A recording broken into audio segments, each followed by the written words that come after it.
August, Austin Peay has made this 60-minute bus ride with upsets on their mind. Western Kentucky looks to begin their climb up the Conference USA Mountain. Buckle up. We've got day one of college football 2022.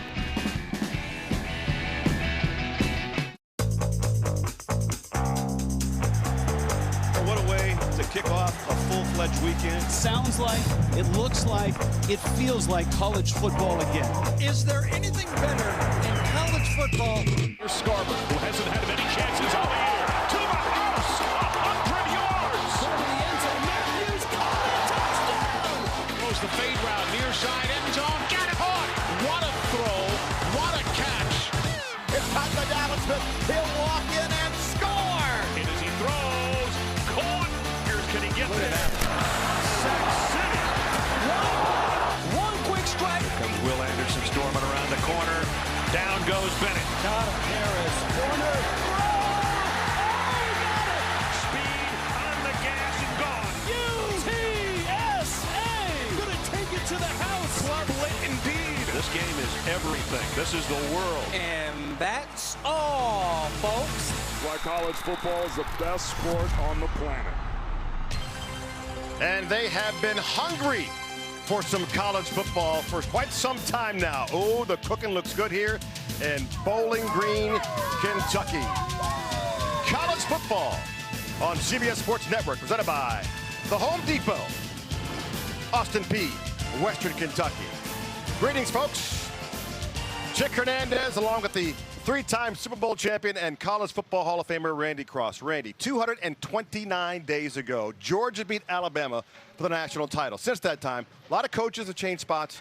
Hundreds of players have entered the transfer portal. But, partner, right now, we got game number one on CBS Sports Network. You know, since the middle of January, it's been honeydews, it's been news, it's been a lot of things, but it hasn't been a lot of college football. Starting this afternoon, it's back.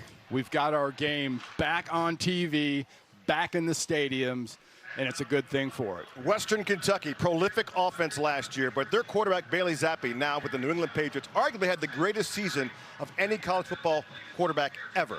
Austin Reed now has some mighty big cleats to fill. Well, almost 6,000 yards and 62 touchdowns, Bailey Zappi. That's why you transfer if you're Austin Reed from West Florida. You go back, you go to the place you know you're going to get a chance to throw. He's going to throw 600 times this year. How many touchdowns? Well, we're just going to have to see. But this kid's got the arm. He's got the swagger. Does he have the calm to start things off? He may be a little hyped. Austin Peay, there's some question marks at quarterback, but whoever's under center, they better find Dre McCray. Well, Dre McCray, not hard to look at the tape for this football team and say, who do I have to worry about? I worry about Dre McCray, short, intermediate, and long. Good speed, good routes. I double the heck out of him, and if they double the heck out of him and live it, Dre McCray, there's going to be some wide open single coverage in other places, and we'd love to show you some of them big plays. And so here we go. From Houchin Smith Stadium, Scotty Walden, youngest coach in college football, third year at Austin Peay. He is a dynamo. We'll talk more about him in our discussion this week. I believe the term bundle of energy. That might work. He is the Energizer Bunny, and his kids really feed off him. And conversely, Tyson Helton, who's just a lot more calm in our discussions yesterday. Fourth season here at Western Kentucky, and certainly he got the football pedigree with his father, Kim Helton, a former college and pro coach. Austin won the toss. We are ready for the season to begin. 2022 right here on the CBS Sports Network. So Western Kentucky gets to see their new quarterback right off the jump. Right off the jump. And the season has begun with a touchback. And so Western Kentucky will start with the football. And Austin Reed, big cleats to fill, as I said at the top. Transfer from West Florida. And now will take over this, what was an offense last year that was dynamic beyond belief. You know, to see almost 6,000 yards passing last year for Bailey Zappi and 62 touchdowns. Austin Reed, his last two full seasons, you know, in 2019 and 21, he threw for a lot of yards and a lot of touchdowns. He's got it in him. Just take a deep breath and get off to a confident start, because arm strength and arm talent isn't a problem for this kid. Well, Austin Reed will start in the shotgun with the trips right. This is a wide spread open offense, and then a quick pass on the slot. And they'll get it to the 32-yard line. Take a look at the lineups for Western Kentucky as Malachi Corley makes the catch. And a gain of 6. Well, they'll put him down at the 31-yard line. The offensive line for Western Kentucky. Steady group. Ren, it's a handoff. I said that with surprise. Jakari Moses on the carry.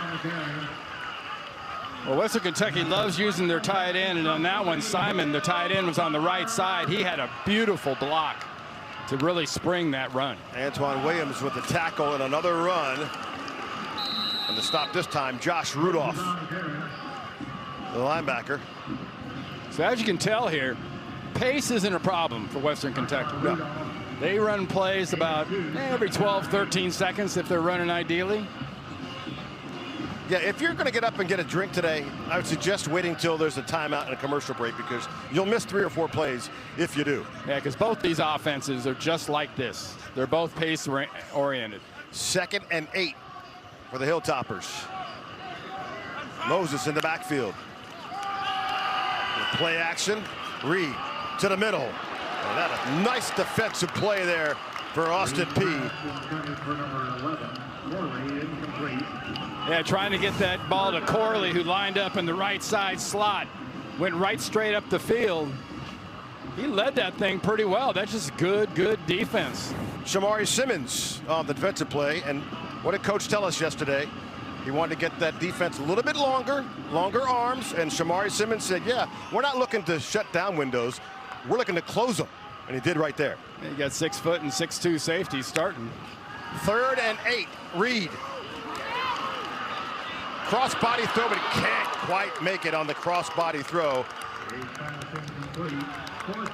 Trying to get that to Belgian.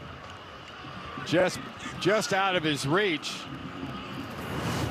You flush a quarterback like this, you're a defense, you got to set the edge. Good job setting the edge, making him throw that really before he wanted to, because he had a wide open tight end. And so it'll be a punt for Western Kentucky.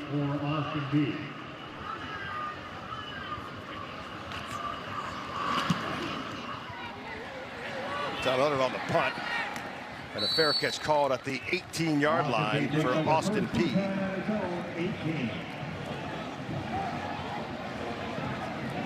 And so your quarterback for Austin Peay will be Mike DeLello. Transfer from Middle Tennessee State, getting his first start for the Governors. Yeah, be smart with the ball. Gonna need a running game to help him out. Don't try to be a hero. You know, his job isn't to spin it all over the yard. Keep this offense on the field and keep Western Kentucky over on the sideline watching. They had Draylen Ellis, who had some issues and then transferred. And so Mike DeLello will get his first start here. His teammates call him intense in the huddle. Out of the gun. Quick pass in the flat to the left side. And knocked out of bounds. As you take a look at the offensive lineup for Austin Peay, Isaiah Wright, the big left tackle there. Josh Samuel, former Western Kentucky Hilltopper. Yeah, heck of a season. That freshman year he was here, he was freshman of the year. A little revenge on his mind, perhaps. And quickly put to a stop.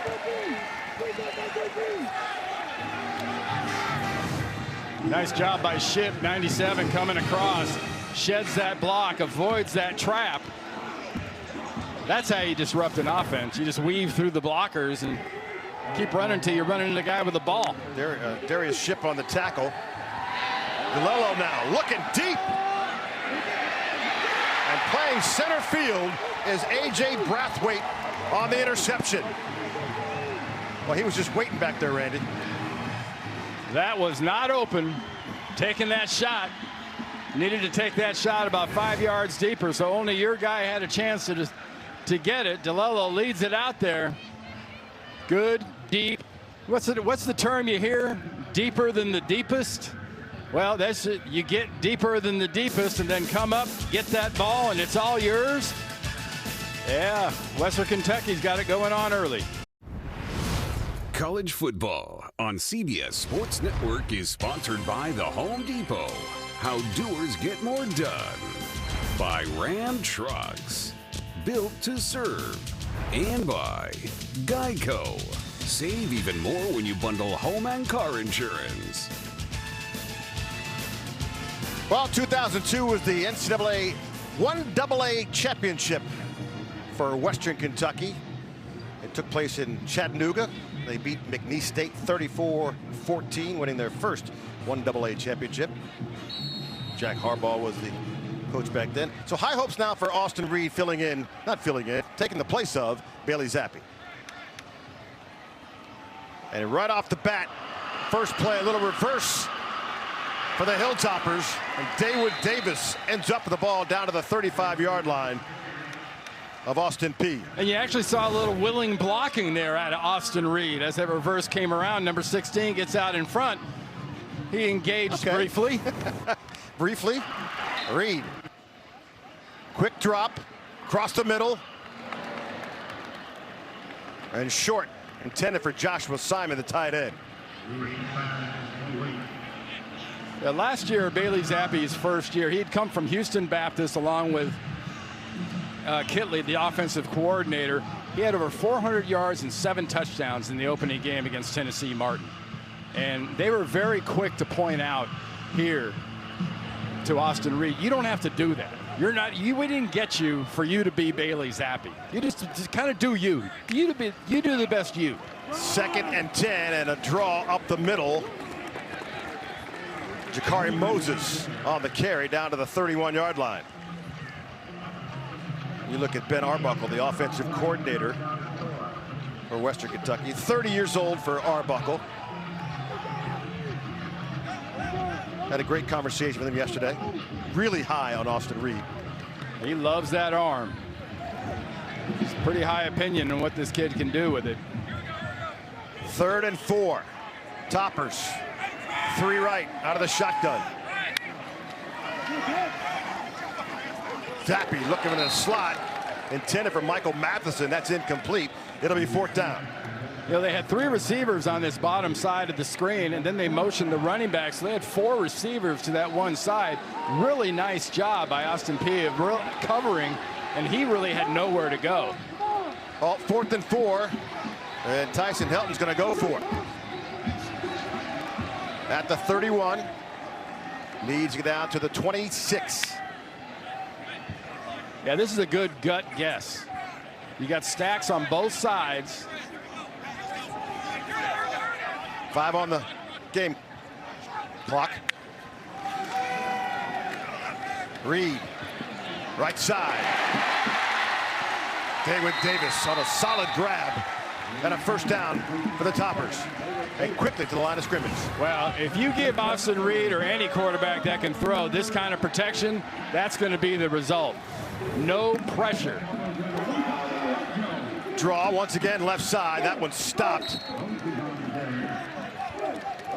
They'll be down at the 18, 17-yard line. Nice play by Cam Thomas for Austin Peay, the redshirt freshman of Birmingham, Alabama. All 5'7" of them. There's that same formation again, Chick, with the 3 receivers to the field side. You got a tight end up front as the loading receiver there, but 4 with that running back.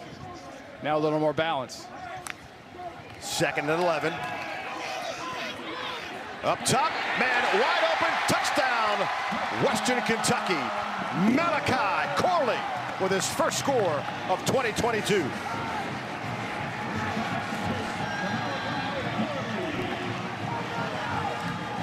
Well, made him pay off the turnover. Well, here we go. Yep. For the 2022 season, we have our first points off of turnover. Interception around the 50-yard line. What do? You turn right around. A couple of nice crisp passes. and you make them pay. You convert a 4th down, which was huge, but it ends that drive with a touchdown. And Braden Narveson now for the extra point. It's up. It is good. And it's 7-0 Western Kentucky. Now, Coach Helton mentioned, this whole thing about 4th downs, it's kind of a gut feeling. I'm not a metrics sort of guy.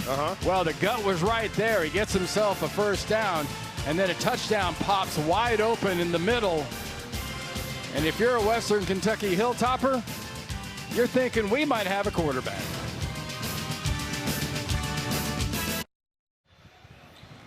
First quarter here from Western Kentucky, and on the board is the Hilltoppers 7-play, 51-yard drive. Austin Reed to Malachi Corley from 16 yards out for their first points of the 2022 season. Western Kentucky on the kick. It'll be a touchback for Austin Peay. Tomorrow at 7 o'clock Eastern, spend your morning on the pitch with CBS Sports Network as reigning champs Celtic face off against Dundee United. Watch the Scottish Premier League right here on CBS Sports.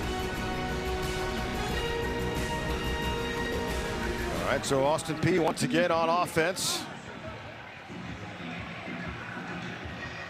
Mike DeLillo with a pick in his first series. How many series does Mike DeLillo get here? Well, it was a late decision as to who was going to start this. I'd say a quarter or two. Okay. It's not a series or two, I don't believe. And Sheldon Lehman is the backup quarterback, and a timeout called out of a break. Yeah, they didn't have the right personnel, or something wasn't set up the right way. Good job by Walden of just jumping in and calling that timeout. Scotty Walden, as you take a look at how close Austin Peay is, it was just a little 60-minute drive. They came down. It was like a high school game. They came down this morning, had some breakfast. I was talking earlier with the radio guys from Austin Peay next door, and so how was your drive in? I said, that was good. We broke it up halfway, went to a Waffle House, got a little breakfast. That's when you know you're close. Well, Scotty Walden, we talked about what a fireball he is. He's the youngest coach in Division I. And we zoomed with him earlier this week. When cats get a hold of catnip? Well, this was like a mountain lion on catnip. I mean, I could not. I wanted to go out and punch a wall after the conversation. He's such a high-energy guy. Yeah, he really is. Big believer in pace. Big believer in this style of offense, though. 1st and 10 from the 25. DeLillo, a little read up the middle, handoff to the 27-yard line for Austin Peay. That was a long read. That ball sat in the belly for a good while. C.J. Evans on the carry for a couple. Will Ignat on the tackle. 2nd and 7. Out of the gun. Motion right. And the keeper from DeLillo. Little fake to C.J. Evans. DeLillo gets it. That's a little bit of why, one of the reasons you're seeing DeLillo in here is he's got that running aspect. And Walden has some confidence that that's what he could add and give this offense a little bit more consistency. We've got a Hilltopper still down on the ground. A little stoppage in play here is try to make out who that's Martin. Broderick Martin, big fellow, big nose tackle for Western Kentucky. A little banged up. He'll limp off the field. Well, keep an eye up front for Jawan Jones, Western Kentucky, 34. Best player out there on the line for Western Kentucky. Uses his hands real well. He can get up the field. His excellent quickness. 3rd and 4 for the Governors. Motion behind. And a quick sling pass. Nice catch up the left side. Got some room. Still on his feet. Down at the 47-yard line. Upton Stout on the stop. But Dre McCray, the go-to guy for the Governors, on the grab in the 1st down. Very well set up play. Nice blocking downfield. Not too good a tackling job. Keep the pace going. DeLillo looking right. And once again finds McCray for his 2nd catch of the afternoon. McCray, the sophomore out of Tallahassee, Florida. Yeah, we weren't kidding when we told you Dre McCray is the guy that you want to get the ball to him. And if you can, if you're willing to try to prevent that, let's see what plan B is if you're a defensive coach. You know, because McCray can hurt you. 2nd and 2. DeLillo, right side. And a first down for the Governors. Trey Goodman on the catch. Nice job by McCray out there, the receiver. Watch him be a blocker. This ball's going to be flipped out there. There's Dre McCray, a little double team. That sets up that first down. That's the difference between these offenses. You have to be a willing blocker in this offense. 1st and 10. Slow read from DeLillo. Got some room. He'll put it down on his legs. Slides in down to the 27-yard line. Yeah, it looked like an attempt at a head swat. A little bit. That arm. They don't penalize intent. They just penalize follow through. Khalif Halasi on the tackle. 2nd and 3 for the Governors. Out of the gun.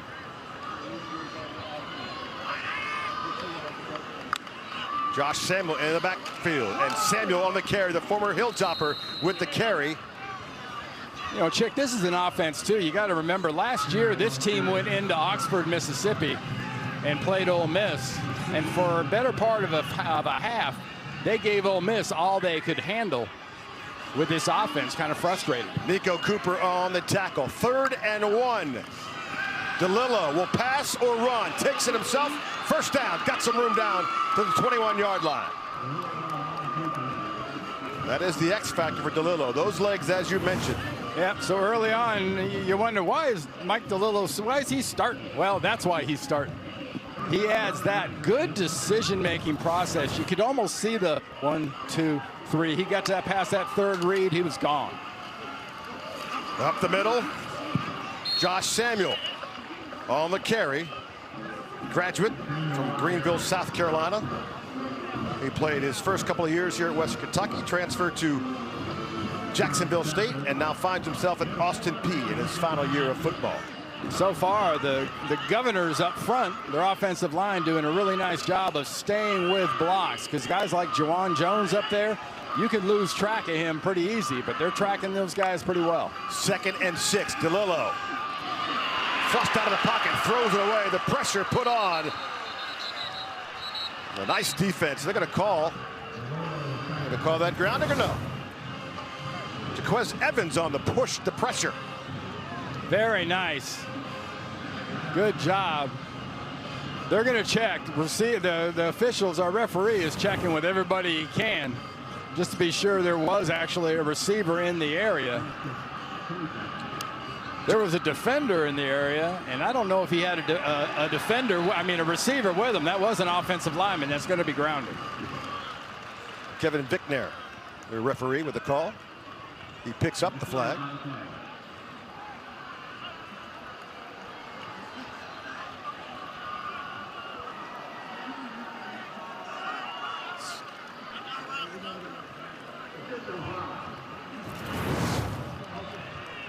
Another look, Randy.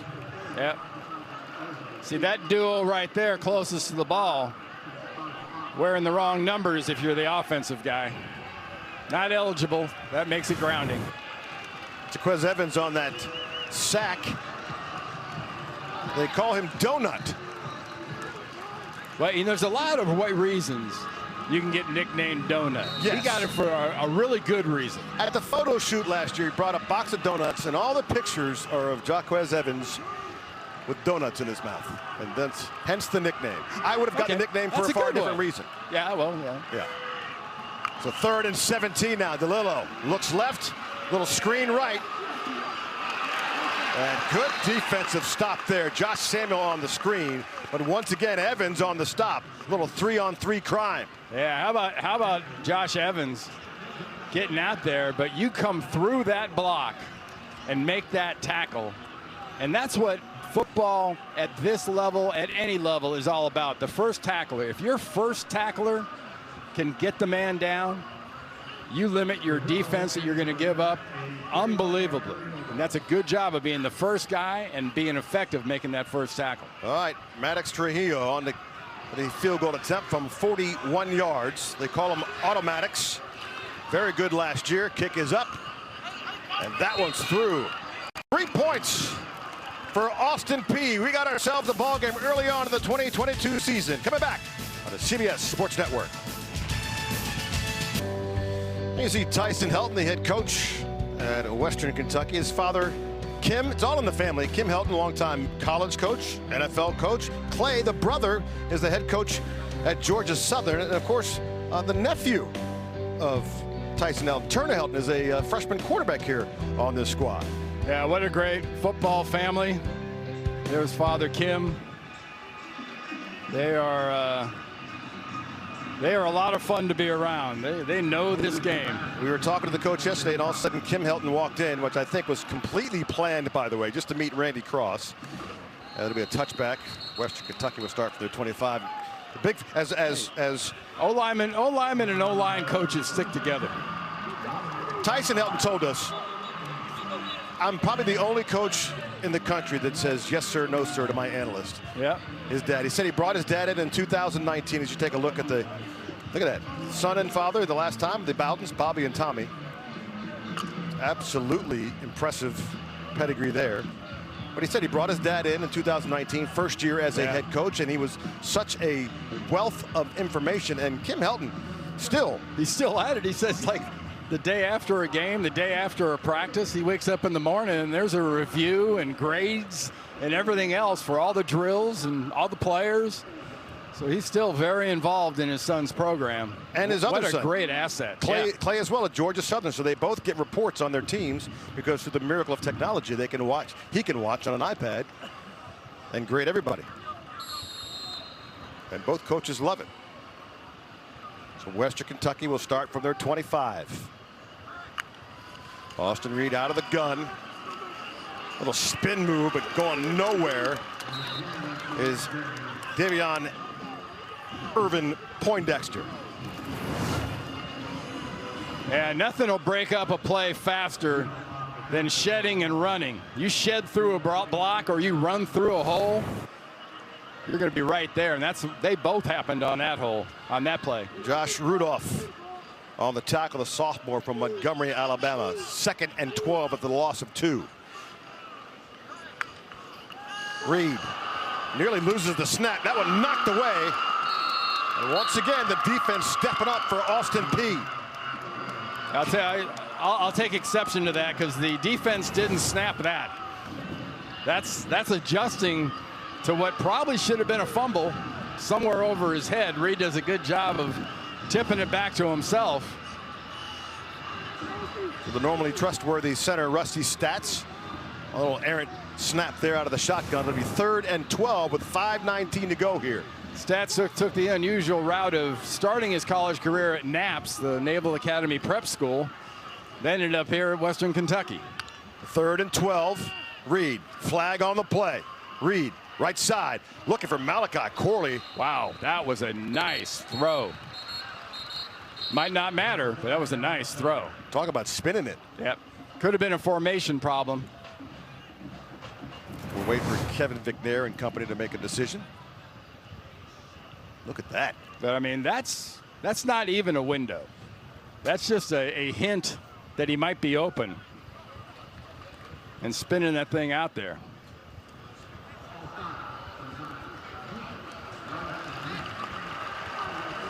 Well, you lined up off sides. The flag on Austin Peay. And so Western Kentucky keeps possession. It'll be 3rd and 7 now. And early on, if there is a kind of a glitch in this offense, besides the unknown of the quarterback, it'd be the running back position. They're not really sure what they have at running back. 3rd and 7. Reed out of the gun. Irvin Poindexter in the backfield. Trips right. Reed trying to force one in to Dalvin Smith. But the good defense yet again from Cam Ruffin made a couple plays on this drive. And that'll force a turnover on downs for Western Kentucky. See, this is a defense that's very used to seeing the pace style of offenses, you know, these wide open offenses you see so often. So they're adjusting really well, and the windows for the openings are not very big, and Reed's got to adjust a little bit better. On the punt, Western Kentucky. A little short punt. It's going to bound forward and continue to roll and be down on the 17-yard line. So it looked like a short punt from Tom Ellard. Turns into a pretty good punt. Austin Peay ball coming your way. College football on CBS Sports Network, presented by the Home Depot. Back with 4:35 to go in this first quarter of play, and Dre McCray, as we said in the top, is the dude for the Governors. Yeah, he is. He's got a 17-yard run, his only carry so far, and everybody in football is looking for the next Deebo Samuel. You know, that guy can be the slot receiver, but he can also carry the ball. He can do all the different things. 1st and 10 from their own 17 after the 50-yard punt. And DeLillo's going to keep it himself around the left side. Got some room up the sideline and knocked out of bounds at the 37-yard line. A gain of 20 for DeLillo. Yeah, nice little moves out there. He gives him a little hesitation, not quite the fake slide that Pickett did last year in the ACC championship game. That's illegal now. Yeah. Well, you gotta see it to call it. The Pickett rule now. So it must be nice to have a rule named after you, kind of. You can no longer fake the slide. They'll just call you down. 1st and 10 from the 37. DeLillo out of the gun. Look at the slow read. DeLillo going to go right side. Catch made, and there's Dre McCray. Bounces off a one, gets to the 40, we'll call it the 44-yard line of Austin Peay. Yeah, and Dre McCray, he's not the biggest dude in the world. I mean, he's listed at 5'9", about 177 pounds. So that tells you he probably got a little speed to him, but he's obviously got some nice strength too. Once again now the give up to the 44-yard line for Austin Peay. Josh Samuel on the carry. It's his 3rd carry of the afternoon for 5 yards. It's 3rd and 3 for the Governors. This long fake and long hold seems to almost make the defense hesitate some, and that's probably the intent. And the quick give this time up the gut and a 1st down for Austin Peay. As once again Josh Samuel gets the carry. We talked about it. Former Western Kentucky player. Had a great freshman campaign here on the Hilltop. 639 yards, led all Conference USA freshmen. 4th most for freshmen in program history. And once again he gets it up the left side. He's got some room. Jalik Allen on the carry, or excuse me, the tackle. First 2 possessions for Western Kentucky. Yeah, first one they gave it a shot, ended up with an interception that turned into a touchdown. Austin Peay, I meant. Yep. 2nd and 10 from the 48. DeLillo, and once again getting some heavy work early on is Josh Samuel.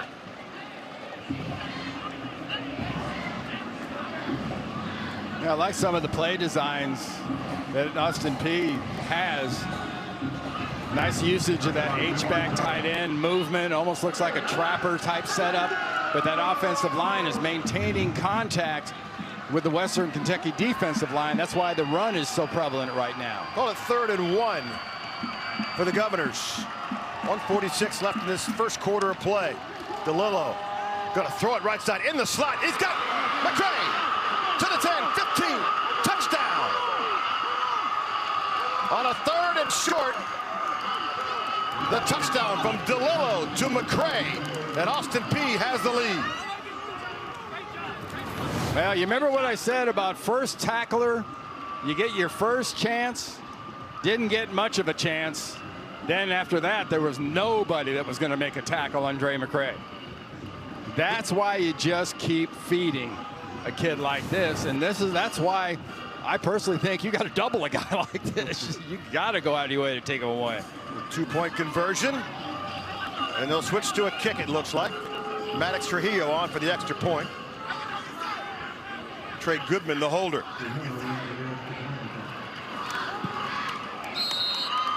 That kick is up and good. We got a 10-7 ball game. Look, McCray with the touchdown. You can't catch him here. It's a 10-3, 100 meters. Any space, and he's gone. More coming your way.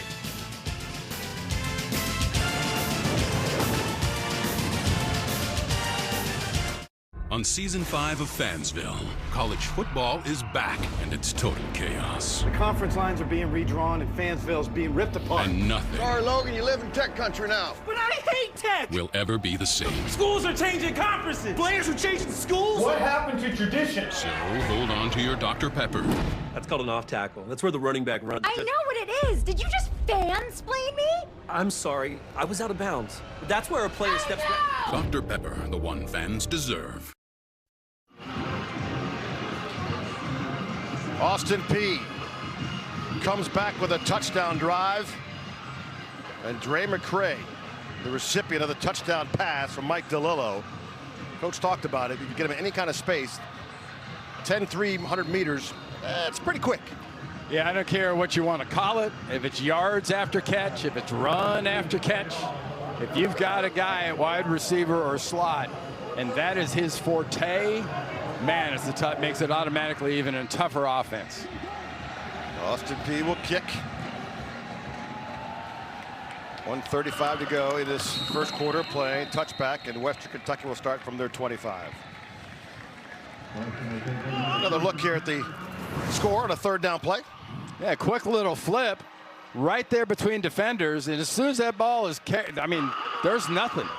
Only concern is he won't bump his head on the field goal, on the goalpost.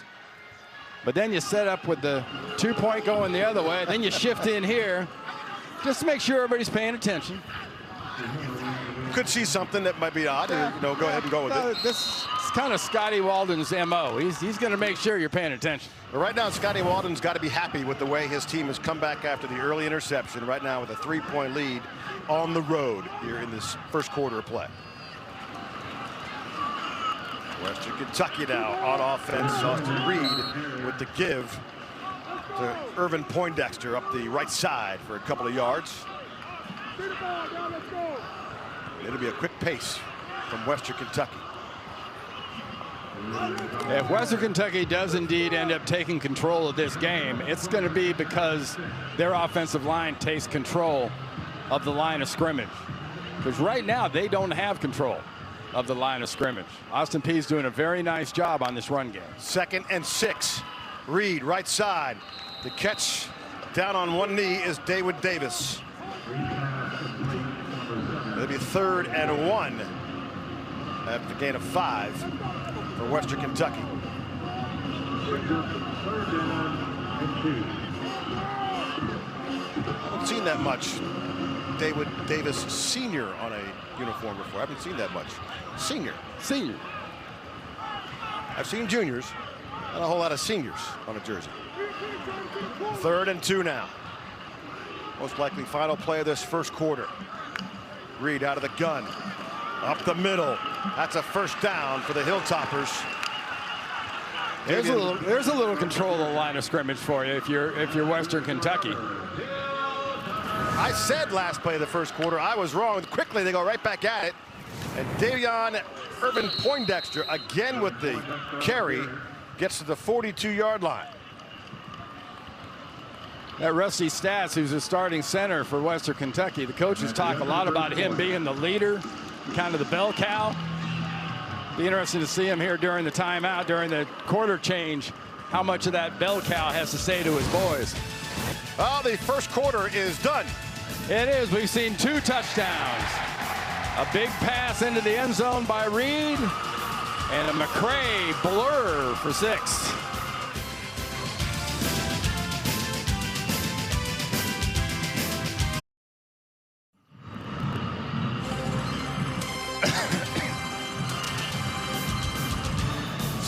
quarter set to begin here from Western Kentucky. And Austin Peay has come in here with a spirited offense and defense. 2nd and 7 now for Western Kentucky. Austin Reed left side in the slot, and boy, that was a collision for Michael Matheson. He got met early and hard. Yeah, Reed has to know when you throw those little flips out there, you're relying on the defenders not reading things perfectly. Unfortunately for Western Kentucky, that was read perfectly, and then that tackling form doesn't get any better than that. That's your first defender being one heck of a tackler. 3rd and 7. Reed, straight drop, right side, and all alone. Plenty of room down to the 30, now the 29-yard line. David Davis, there's that man again. Beautiful job of protection up front and in the backfield. Blitz comes 1, 2, are picked up. That ball zipped down there to a wide open receiver.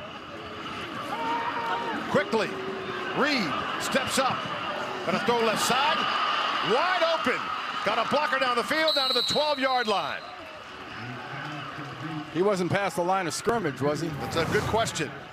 Davion Irvin Poindexter on the reception. Nope. He just got just short of that 30, 29-yard line or so, or 31-yard line when he let that thing go.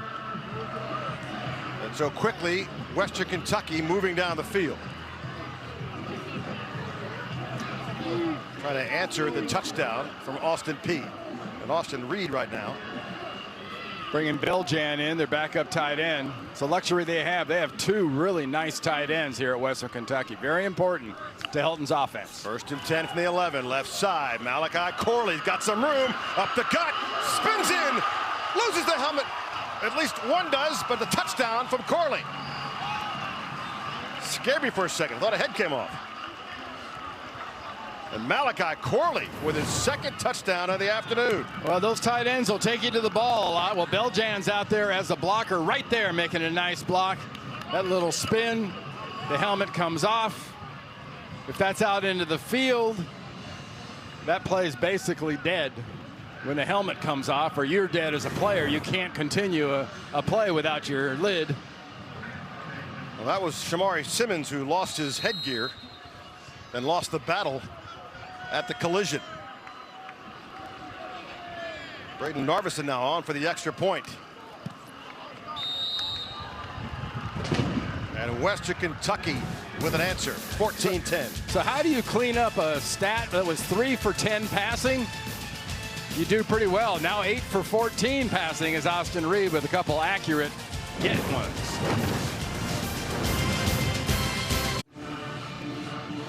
Western Kentucky with an answer touchdown. Malachi Corley with his 2nd score of the afternoon. It's a 4-point lead.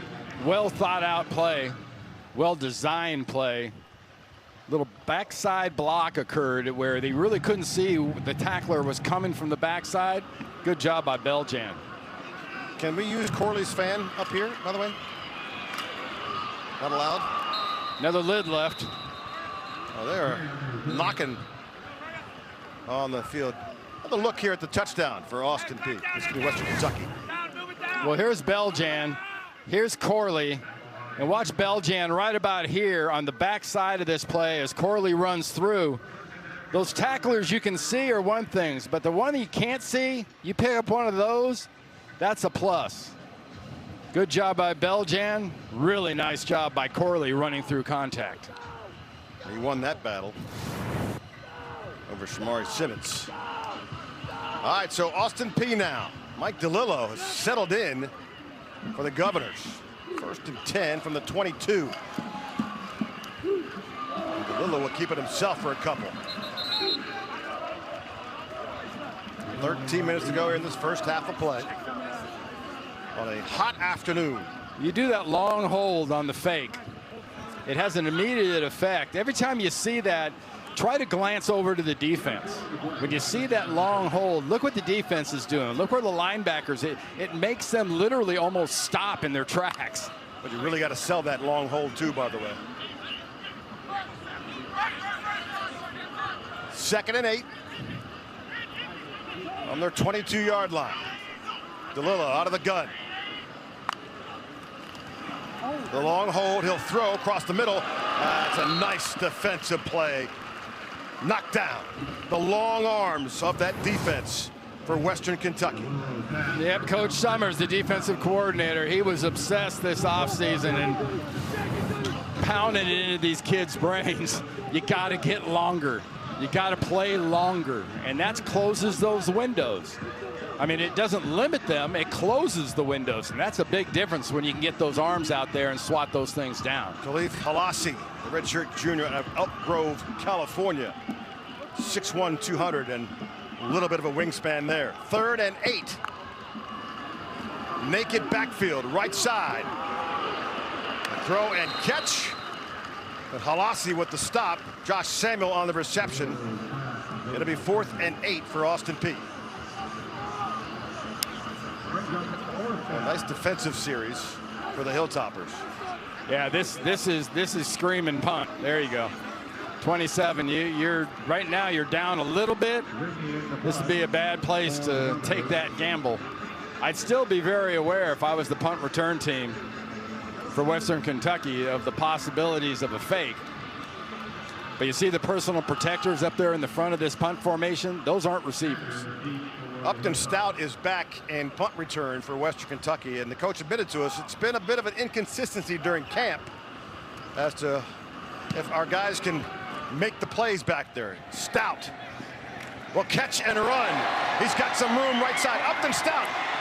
That's a nice catch and a run down to the 50-yard line for Upton Stout, the redshirt freshman from Houston, Texas. So a positive play in that category. Well, coach had a question. Do I have a guy that can catch a punt? Well, you got at least one, because there's one that can catch a punt while the guy's just screaming full speed, wanting to splatter you right in your face. You catch it anyway and run away from him. I might have looked for a fair catch call there, but nope, it'll be at the 49-yard line for Western Kentucky. Next Saturday, college football season kicks off on CBS for the matchup out west as the new-look Arizona Wildcats begin their schedule on the road, taking on one of the powerhouses in the Mountain West Conference, the San Diego State Aztecs. Live coverage begins next Saturday, 3:30 Eastern on CBS from their new stadium. Yep, new stadium. Tune into that show. The old stadium, remember Jack Murphy had Super Bowls and all that? This is the new building in Mission Valley. It's a beautiful 35,000-seat stadium. Ball tipped up in the air, and that'll be incomplete for Austin Reed. So let's take a look at the Ram AP Top 10 poll powered by Ram Trucks. As you take a look at Alabama #1, which, by the way, of course they are. Austin Peay's final opponent of the season. Yeah. My #1 would start with that team that's at 3. Last time I checked, they were better than Alabama. And Ohio State, you can make a heck of an argument that that might physically be the best team in America. 2nd and 10 for Western Kentucky and churning up the right side. Penalty flag. Some laundry on the field. That came from deep and it came late. That's usually a hold or some form of illegal block. Kai Robichaux on the carry. That's what Kevin Vickner has to say.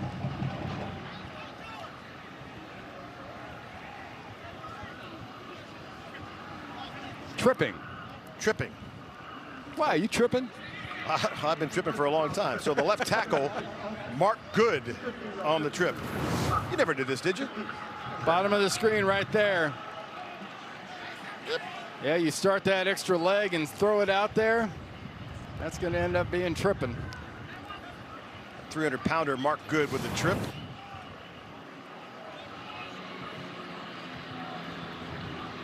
So 2nd and 25 now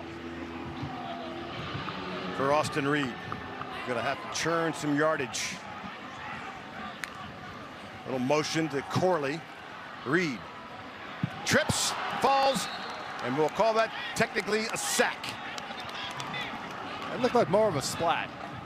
I don't think splat is a category. It should be. Why not?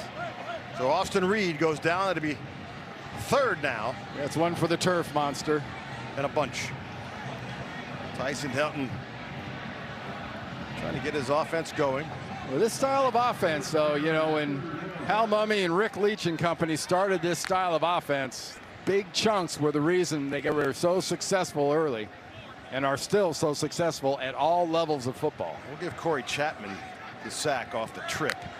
3rd and 33, and that's a give up the middle. It's got some room up to the 36-yard line for Kai Robichaux, sophomore from Columbus, Georgia, but it'll be 4th down for the Hilltoppers.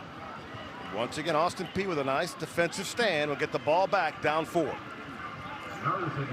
Yeah, anytime you get a series of an opponent and you're on the road and you can get them a penalty and a bad play, their chances of a 1st down are pretty remote. You are going to get a punt.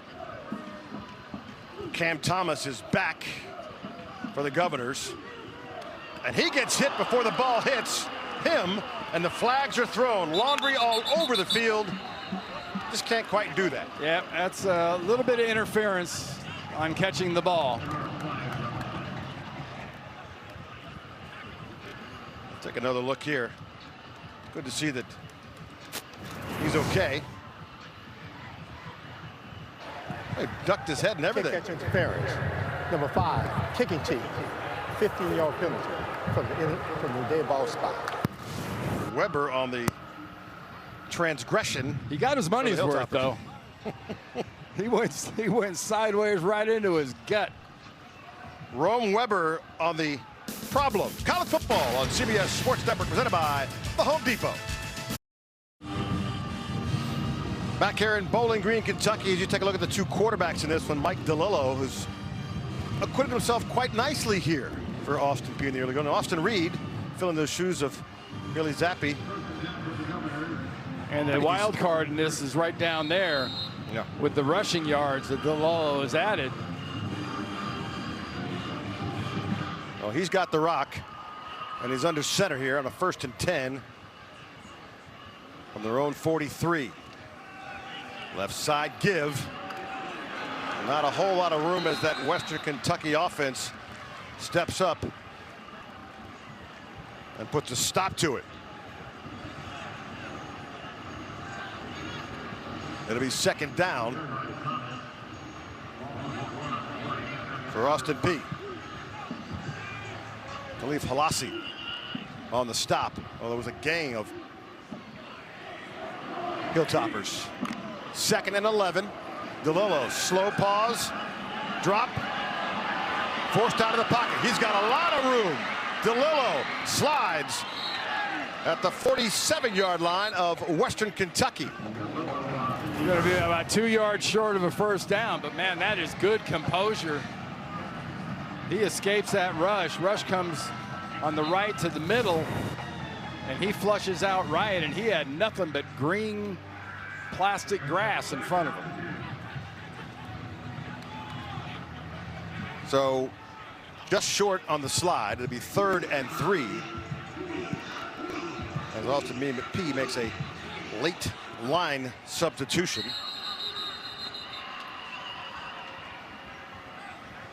And now the referees will, officiating crew will gather up, have a discussion about that substitution. Yeah.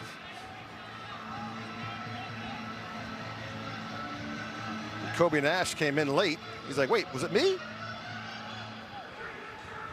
Excuse me, sir, was it something I said? They told me to go in. Cleared that the helmet came off with number 65. We had another helmet come off, so. 3rd helmet of the day. Early season, trying to get the helmet to fit correctly. Once it comes off, you're out for a play. 3rd and 3 with 8:28 to go here in this first half of play. Austin Peay and Mike DeLillo out of the gun. Josh Samuel in the backfield. He gets the grab, cuts up the middle, and gets the 1st down.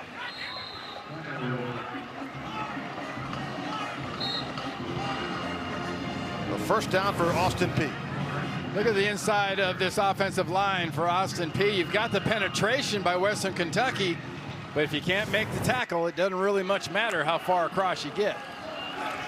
Jakari Moses on the tackle.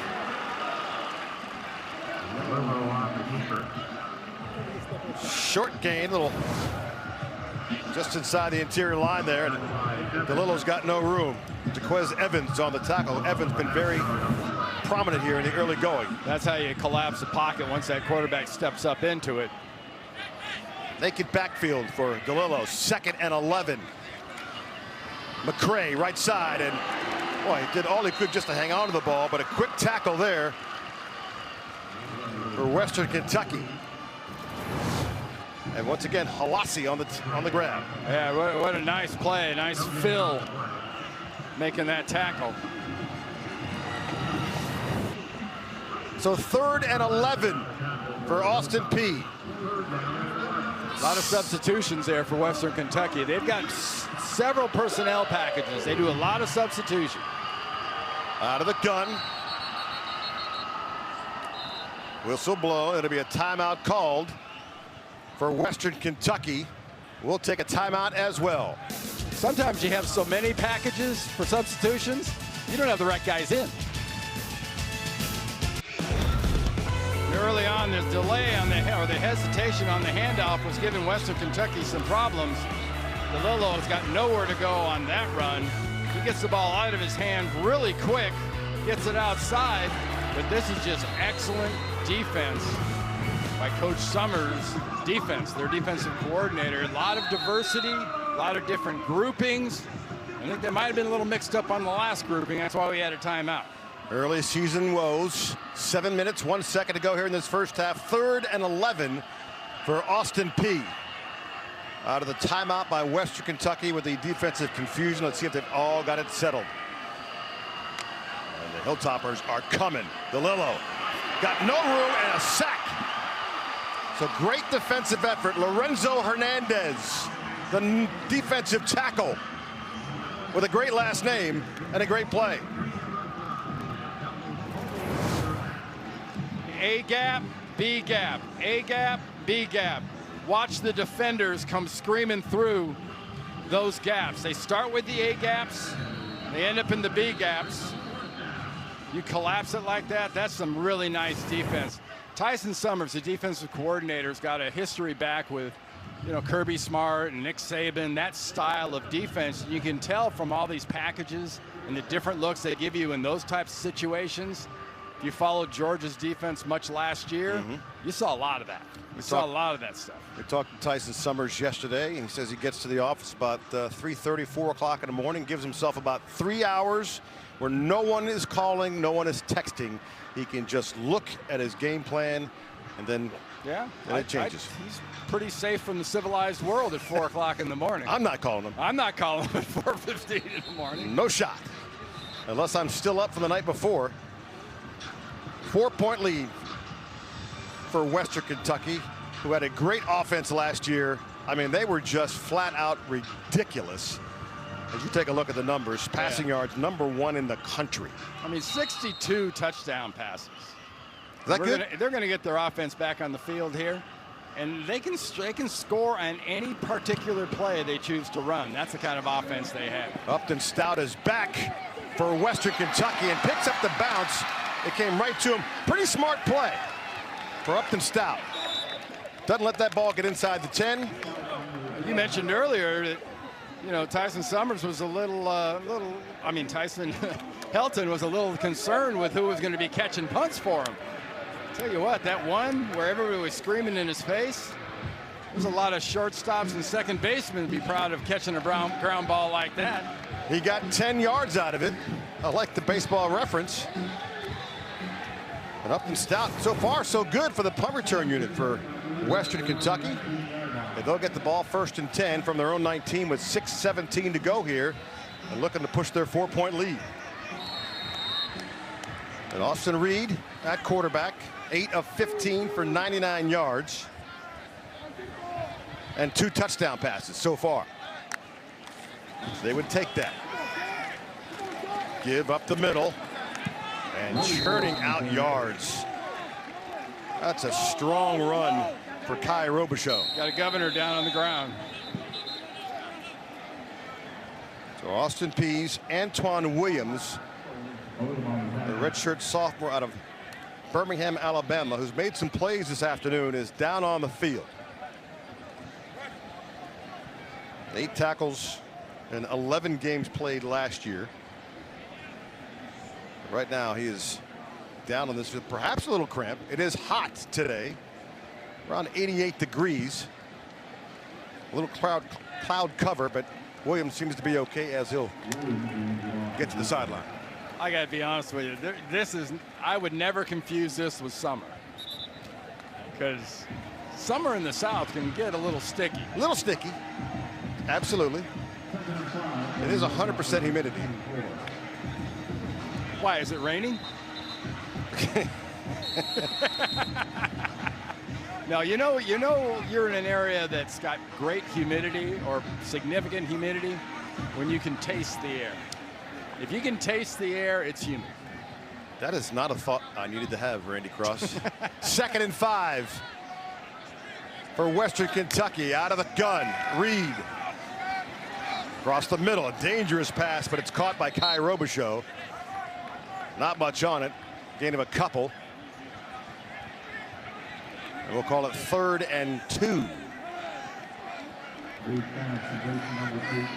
Austin Reed, transfer from West Florida, won a national championship, Division II national title back in 2019 when he threw for over 4,000 yards and 40 touchdowns. 3rd and 2. Reed, give up the middle. Strong play, but a defensive stop. I tell you what, that Austin Peay defense steps up. Another helmet off. But Josh Rudolph making contact at the point of attack. And they're going to say 4th down. Yeah, not very long. This is a smart decision here. Go ahead and punt, like we said earlier. You're in a fairly tight game. It's almost gifting a touchdown if you take a chance in this part of the field. That isn't metrics. That's not, it's not something you go off, you read off a sheet. Tom Ellard will punt. The Australian. Interesting formation, huh? A little bit. 4th and inches. Got to be careful.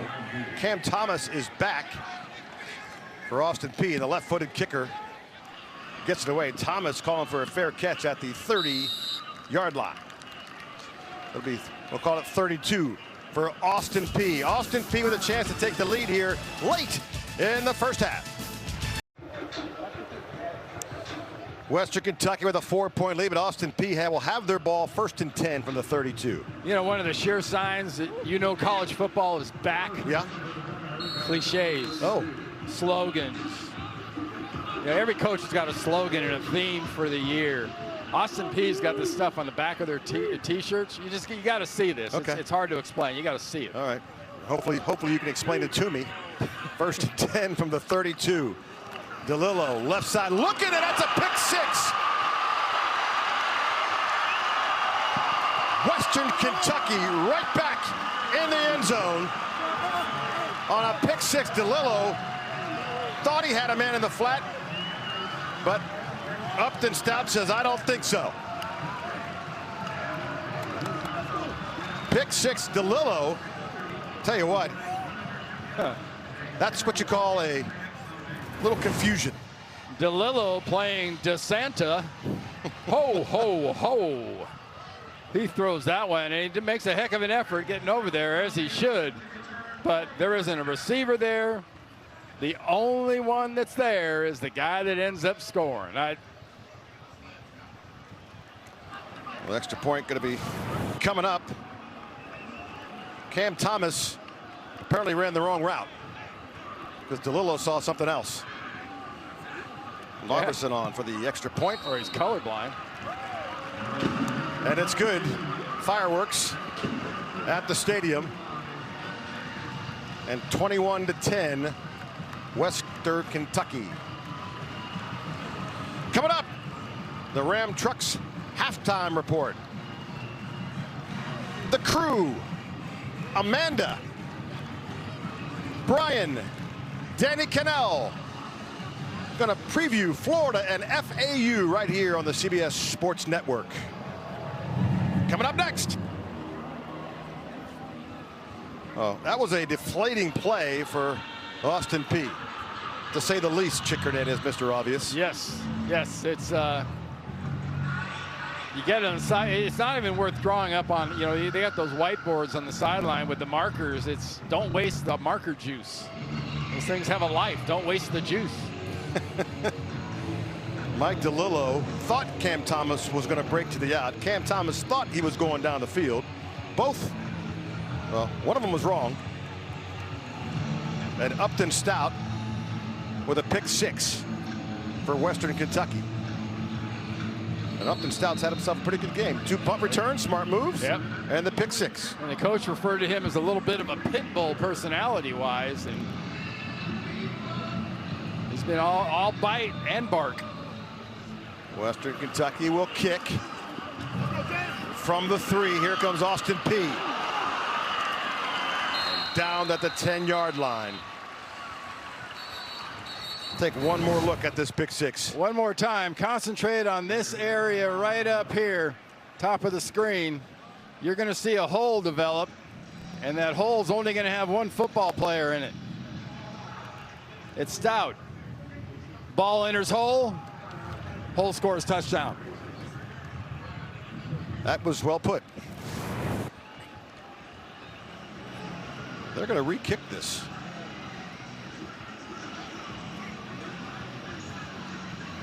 Cam Thomas offsides on the kicking team. That is a no-no.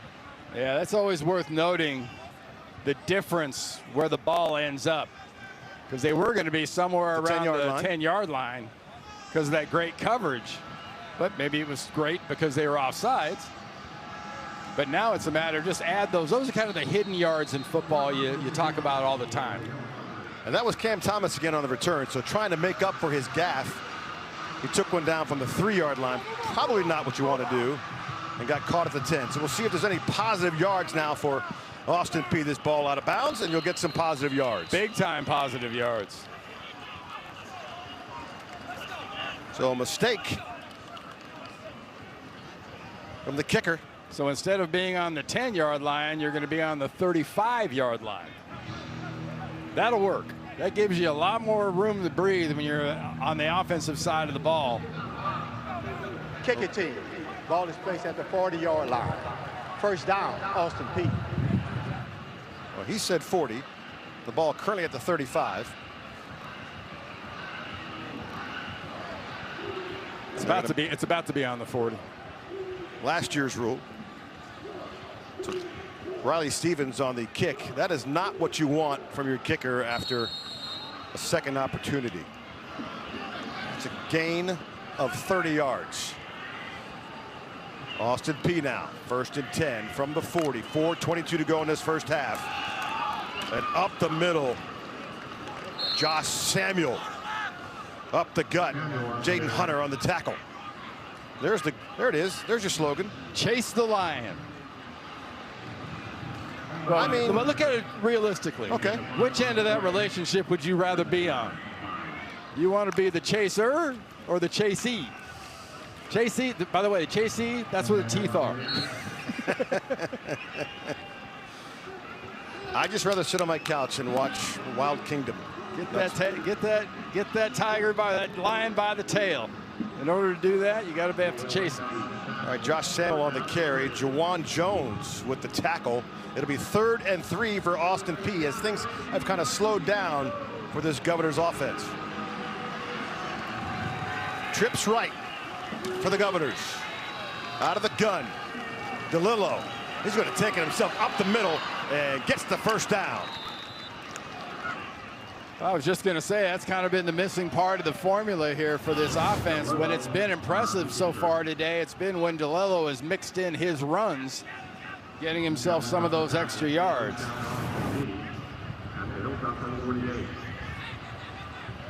So 1st and 10 from the 48. Up the gut. Once again is Josh Samuel on the give from DeLillo. He'll get maybe one.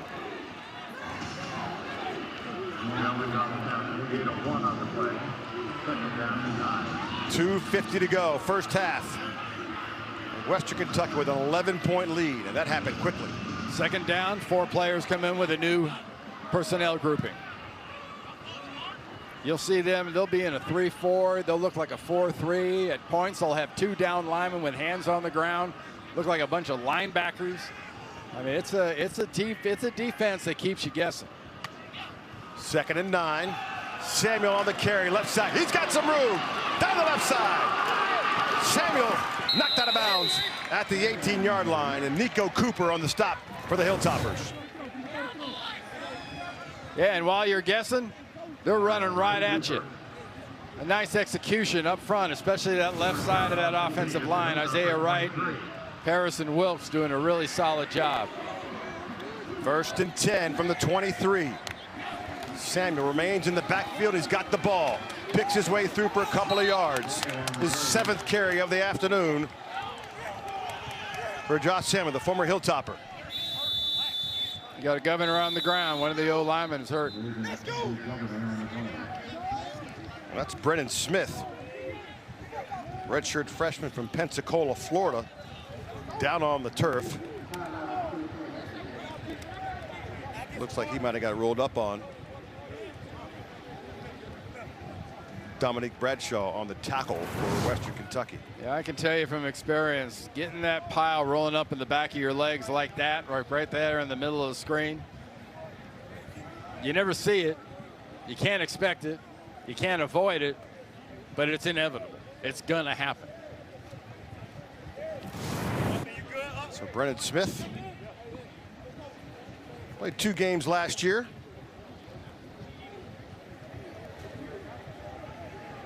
Redshirt freshman from. Hopefully he's not injured bad. Like I said, it's happened enough times to me. It will oftentimes scare you a lot more than it will hurt you. Because anytime somebody gets in the back of your legs like that, it will get your undivided attention. Send a shiver through the spine. Well, he will head to the sideline. And we'll see who replaces him here with 1:54 to go. From Bowling Green, Kentucky on a beautiful afternoon. A little muggy, but great to have college football coming your way here on CBS Sports Network. How great is this? I mean, you're sitting at home right now. You're about to be through your first half of an official college football game, and there's going to be nothing but college football till the middle of January. Just drink it in and enjoy it. I like it. I like it a lot.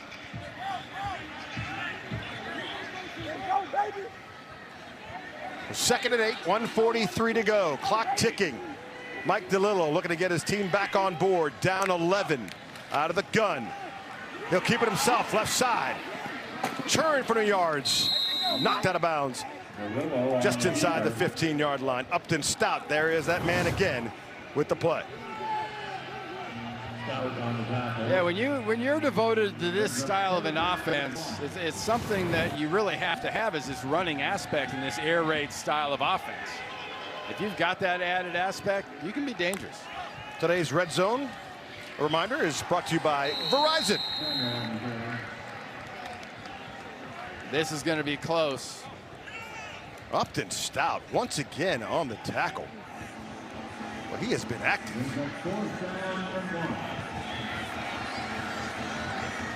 Fourth down, you're bringing in an extra tight end.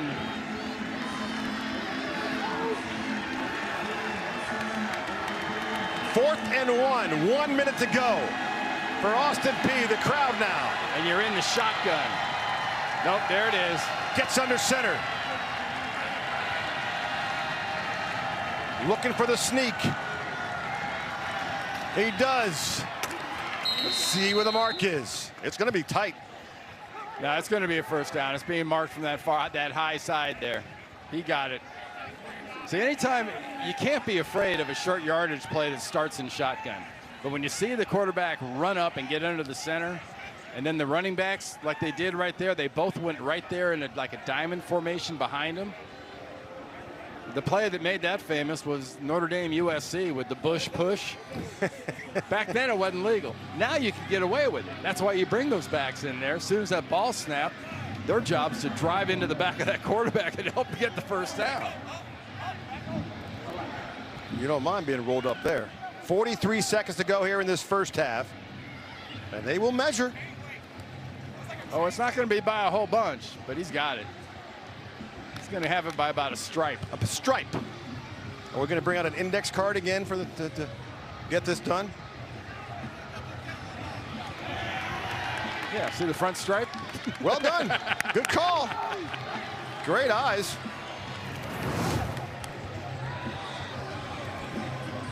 And it's that second little push. It wasn't so much the line charge. It's that second push with DeLello and the backs with their assistance. Got him that first. Little help. 1st and 10. Austin Peay looking to get back on the board and get within 4 here just before half. Mike DeLello in his first start for Austin Peay at quarterback. Looking for a little Dre McCray here if you can. Out of the gun. Gonna go right side. You called it, Dre McCray. That's just overthrown. But a flag on the play. They're gonna call a defensive hold. A little tuggage.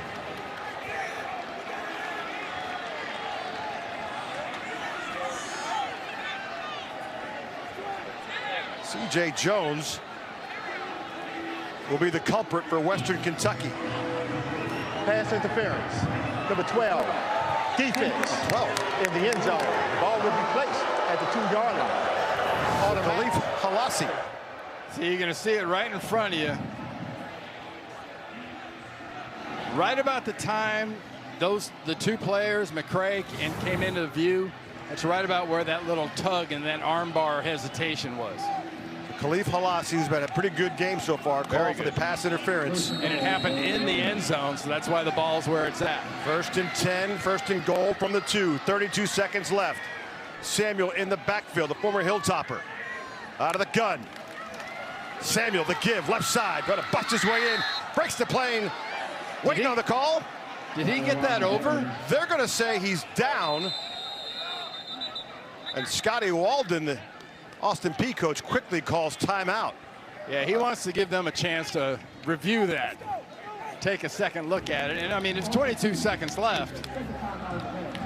Our replay official, Steve Barth, will take a look. We shall as well. I thought he got it in, but perhaps the knee was down first. That's what's going to be important. Any part of the body. Because that ball is definitely passed. Look where the ball is. Where's the knee? Okay, I see it. Okay. He is down. He's short. Okay. If you run that same play back again, you can see it pretty clearly. There's a knee.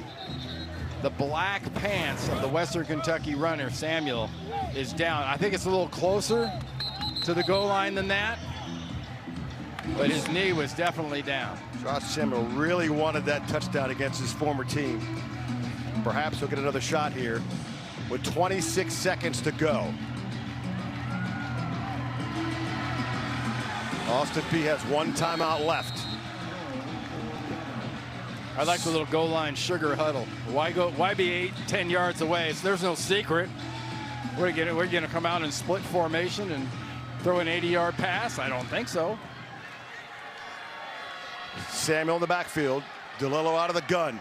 McCray split right. And it's going to be DeLello inching his way in. Once again, the referees. And a touchdown is called. Mike DeLello for the score with 18 seconds to go. And it's a 5-point game.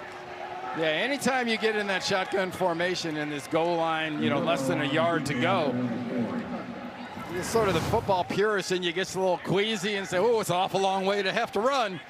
But man, DeLello does a good job. The O-line does a good job, and he's in there by not half a ball, not a stripe of a ball. He's about half a body in the end zone. Same formation lined up again right for that possible 2-point play. Now they get back into their kicking formation. 18 seconds to go here in this first half of play, and Austin Peay has come in here and thrown some punches at Western Kentucky.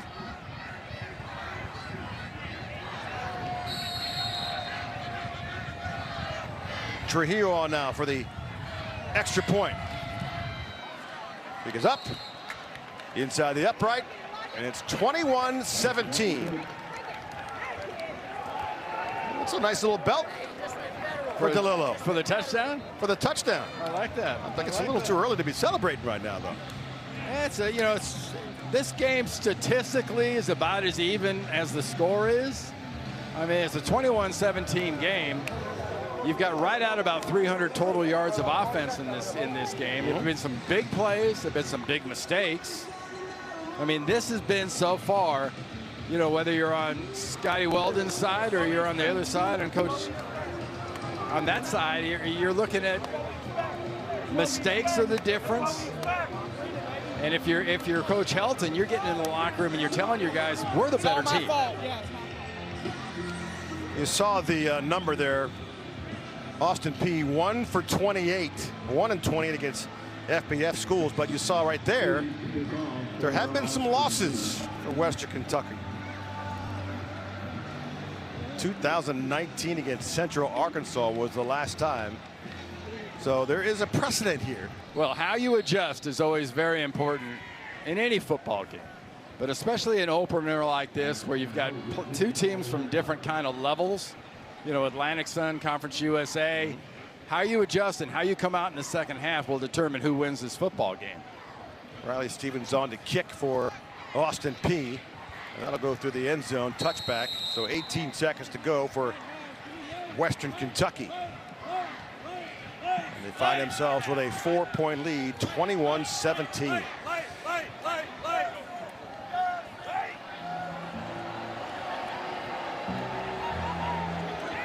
You're Tyson Helton. What are you doing here? I keep them guessing. Yes, sir. I come out in a wide open formation. I might take a knee, but I'm going to keep them guessing. Well, I tell you, I just looked at Scotty Walden down there, and he is absolutely... He's engaged. Engaged is a good term. That's a really good term. I was going to use something else, but I like the way you think better. 1st and 10, Western Kentucky. They got one timeout. And they're going to run this thing up the gut, up to the 32-yard line. They're going in. And Jakari Moses on the carry. And they're going to go in at halftime. Yep, they're going to take it in at halftime, go in with the lead, and make those adjustments. Western Kentucky with the 21-17 lead. Spirited from Austin Peay. Look at Scotty Walden. Every player getting dapped up as he goes to the sideline. So that's the end of the first half. Coming up, it's the Ram Trucks halftime report. Back to the CBS Sportsnet studios. Right now, Western Kentucky on their home turf with a 4-point lead, but Austin Peay has upset on their mind Scotty Walden company. Playing some football.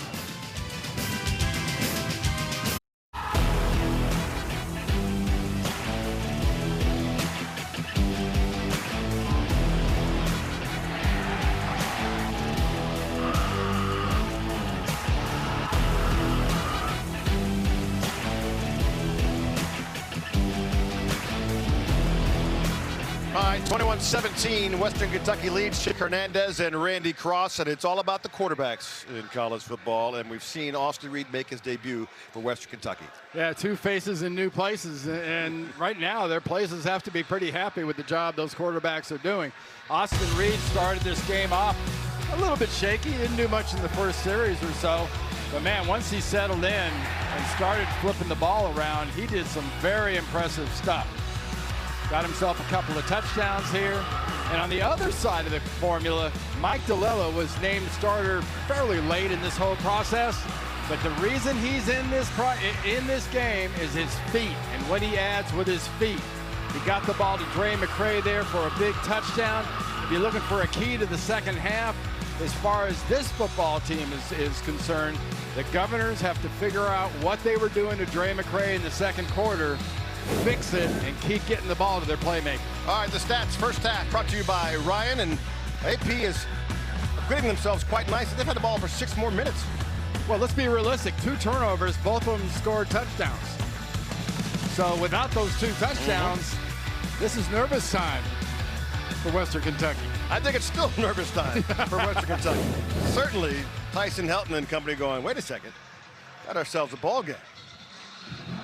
And we're beginning to get a little sprinkle now. Some rain here in Western Kentucky. Little light spritz. Should cool things off a little bit. Yeah. Not in the booth. Well, no. No, not in the booth. We're still soupy here, but that's all right. It'll just add to the humidity. What you said. And touchback for Austin Peay. They'll start with possession. And Mike DeLillo coming off the quarterback sneak at the end of the first half.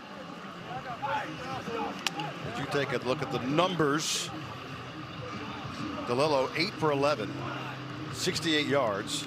Does not account for his rushing yards right there, but there it is, 13 carries for 47 yards. And Austin Reed, 9 of 16, 102.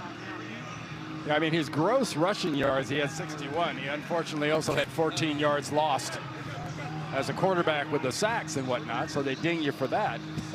But yeah, I mean, keep doing that, keep adding that spice, and figure out how you're going to get that ball to number 10, Dre McCray. Well, you can see the rain has begun here, and on first down, it's a carry for Austin Peay.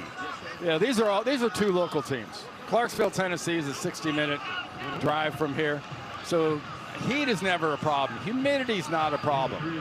A wet ball favors neither team. It penalizes both. C.J. Evans on the carry. And he'll this time get it again on the right side. And a stop by Juwan Jones at the 30-yard line.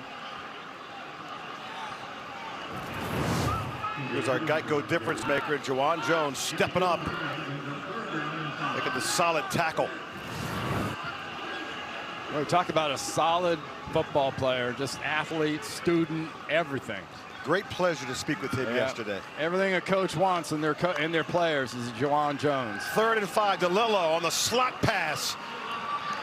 And a nice defense there for Western Kentucky. Good patience by DeLillo there. Did you see Juwan Jones come in from the outside? He was flying in the air. He had to literally throw it around the big number 34.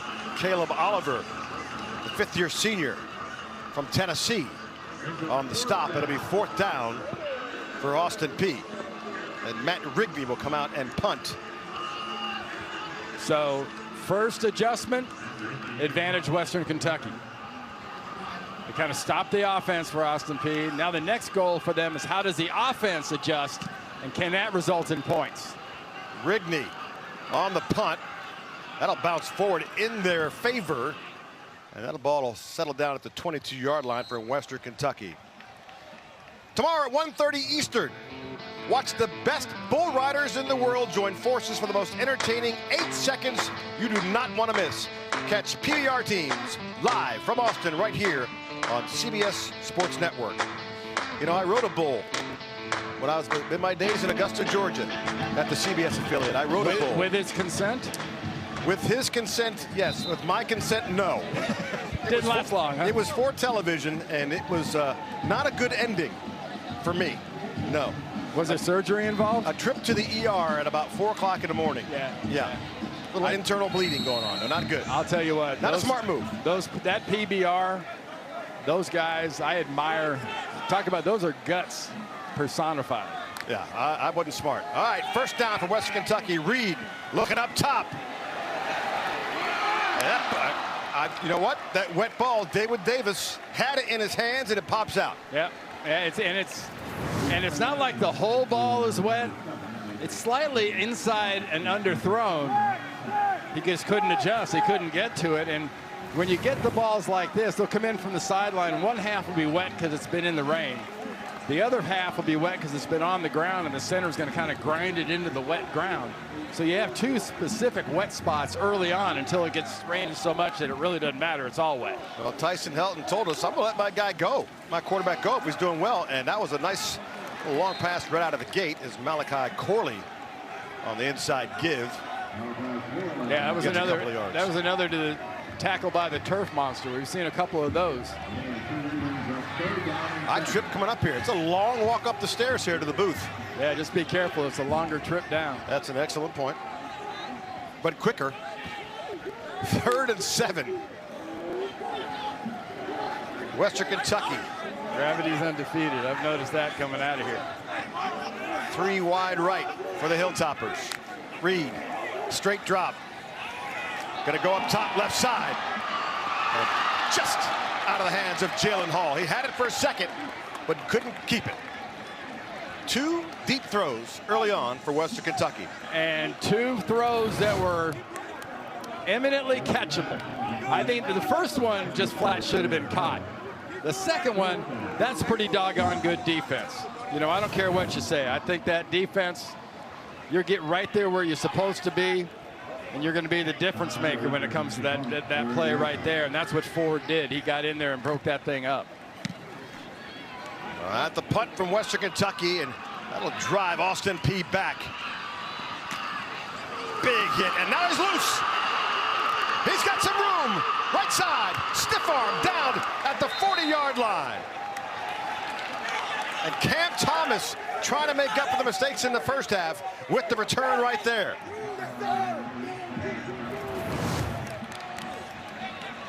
Well, that ought to get Scotty Walton excited. His offense is going to be on the field. They're going to have great field position. And you get both of these offenses, were pretty much air raid based type style offenses. They love to attack. And this is classic attacking offense opportunity. You get a guy like Coach Walton, you want to just bang, just go for it. This is a spot you go for it. And if you're going to go for it, number 10's got to be the guy you throw it to. Cam Thomas, a mistake in the first half, cost a pick 6, but comes back with a big return here and sets the Governors up 1st and 10 from the 42-yard line of Western Kentucky. And DeLillo just going to have to throw it away. The nice pressure by Jalen Hall. Check that. Yeah. Well, it wasn't hard to figure out. If you look at the top of the screen here, or the bottom of the screen now, it was top of the screen earlier. Single receiver, that's Dre McCray at the bottom of the screen. You've got 2. You got double coverage right here. The safety over the top is right there getting ready to help, plus the corner. So you got to go somewhere else besides right here. That's why we haven't seen much from him. Lorenzo Hernandez on that last pressure. And sure hands on the tackle. Short gain for Austin Peay. Juwan Jones in on another group tackle on that last one. Can he get a little pressure? 3rd and 9, and they can flying across the line because Evans, no call, no touch, no call. And now the flag comes out. Yeah. We had a sudden realization of, hey, you can't do that. Mike DeLillo's going, seriously, guys, the guy just came into my backyard. Well, I mean, there was nobody more surprised that flag wasn't thrown immediately than the guy that was in the backfield. Even Jaquez Evans, who did it, like, I probably should be called on me. Evans looked around and kind of went, well, I guess if you're not going to call it, I'll go back over here. So I'm guessing they were going to apply some pressure to Mike DeLillo. Still waiting on the call from Kevin McNair. Offside. Number 3, defense. Entered the neutral zone and was touched by the offensive player. 5-yard penalty. 3rd down. Good call. Let's wake up now. Let's wake up. Just a bit offsides. And a smart move. Put your hands out, touch them. Penalty. Never really had to move much, just put the arm out. Yeah. All right, so 3rd and 4 now for Austin Peay. DeLillo out of the gun. McCray wide right. 2 left. And once again, the slow give up the middle. C.J. Evans on the carry. Just short. He'll be short. Now, unlike earlier, I like going for it here. You do not have to settle for the field goal. You got the kicker who maybe has the leg. Khalif Halassi on the tackle. They're bringing some beef in here. And look at this setup for Scotty Waldron. Everybody's off the field. Quarterbacks are off the field. 4th and 1, 10:32 to go. And it's Samuel who takes the Wildcat snap. Yeah. and gets the first down. Yeah, if you take your quarterback out, you take your receivers out, you bring 3 other offensive linemen in, and you let your running back at his old school get himself a little play. Derek Smith on the tackle. And now here, you talk about being aggressive. On the defensive side, and Summers, the defensive coordinator, loves to be aggressive. Here's where you attack an offense that you're expecting to attack you. Out-attack them.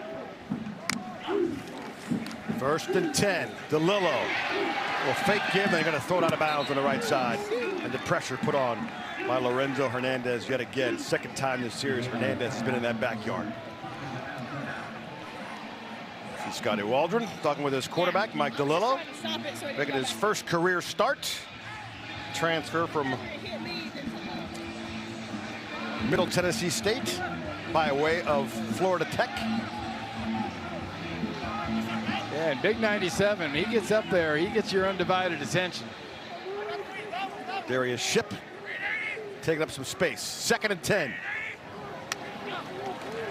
DeLillo will keep it himself around the right side, but that closes quickly by Western Kentucky. I like it. I love it. This is the kind of defense you have to play. You've given a team field position. Be aggressive. Derek Smith and Caleb Oliver very aggressive on that defensive side on that one. And you can be aggressive a lot of ways. It's not always blitzing safeties and linebackers. You know, you slant, you fill up gaps, you press that O-line back into the backfield. 3rd and 8 from the 28. McCray in the slot. Find him if you're Western Kentucky. DeLillo, a lot of pressure. Throws it right side, knocked around, and Khalif Pelassi once again all over the wideout. I love this kind of, right now he's playing with a lot of proximity without contact. Proximity without contact. Number 56, offense, 10-yard penalty. Repeat, 3rd down. So Isaiah Wright, the left tackle, called for a hold. They're going to repeat this, Randy Cross. Well, Wright is about 6'3", about 260 pounds. And right there, you see that hold, which as an offensive lineman, I still like to refer to that as having a good grasp of your technique. I'm sure you would. I don't think Jaquez Evans agrees with you. No, he doesn't. 3rd and 18 from the 38 now for DeLillo. Now you're trying to bite off enough to get yourself 3 points. Samuel in the backfield. Quick pitch to the right. Trying to find some room. Get some more yards for a field goal attempt. Yeah, you get those little flip screens outside of the receivers, and that whole right side of that offensive line comes screaming over there. If you can get all the way under that offensive line, you can get a long ways, but you couldn't get but past the 1st or 2nd guy. Cam Thomas on the catch. It'll be 4th down. And they're going to go for a field goal here. Yeah, this is smart. It's 49 yards. It's within the realm by a couple of yards. Now, snap, hold. Maddox Trujillo, the kick on the way. And that one is good. Otto Maddox. Automatics with the field goal. And Austin Peay within 20. Excuse me, within 20. Within 21-20. Early going of the 3rd quarter. Maddox Trujillo with the field goal. Austin Peay on the mend. College football on CBS Sports Network. Presented by The Home Depot.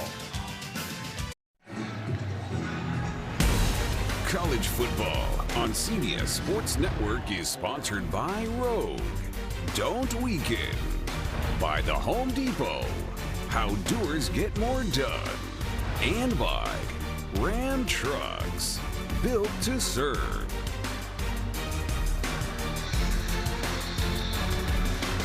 Well, you see Jarrett Stearns there. They've lost a couple of studs. Bailey Zappi, Jarrett Stearns, not to mention D'Angelo Malone, the all-time leader in sacks for this team. Stearns had 150 catches last, 150. Triple Crown winner.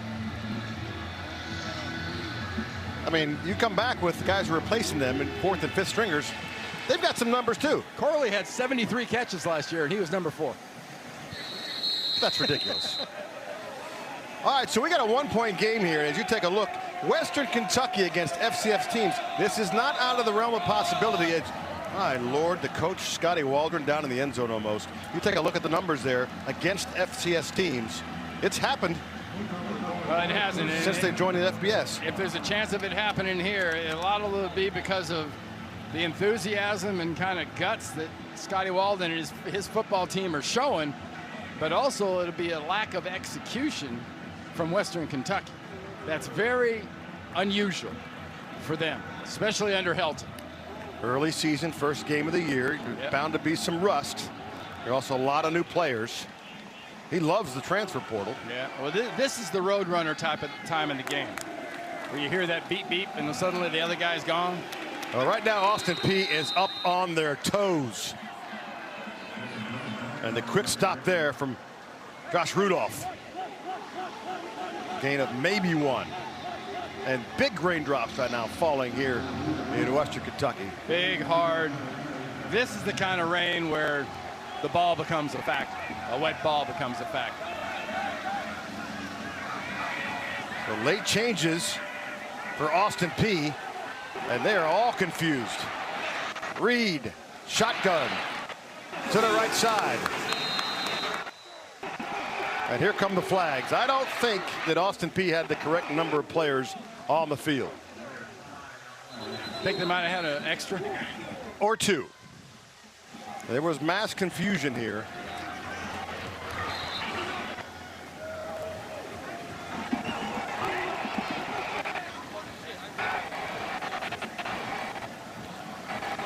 Yeah, that's a substitution signal. An illegal substitution for Austin Peay. That'll move the line of scrimmage. In Western Kentucky. Go from 2nd and 10 to 2nd and 5.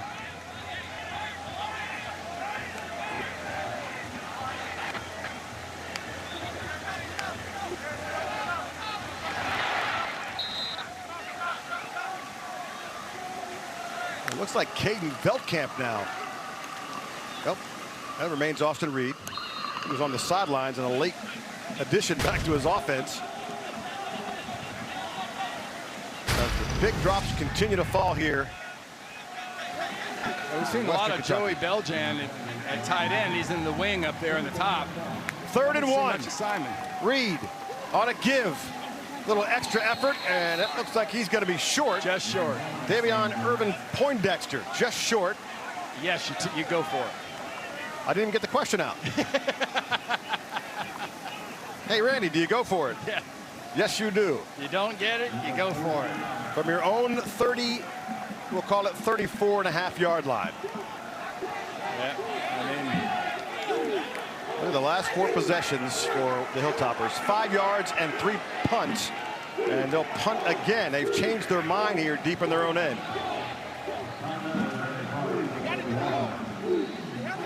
So Tom Ellard on to punt for Western Kentucky. 6:04 and the whistles blow.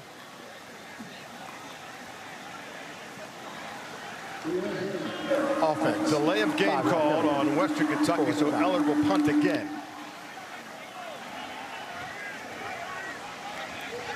So they'll move the sticks back, and Cam Thomas will be on to return for Austin Peay.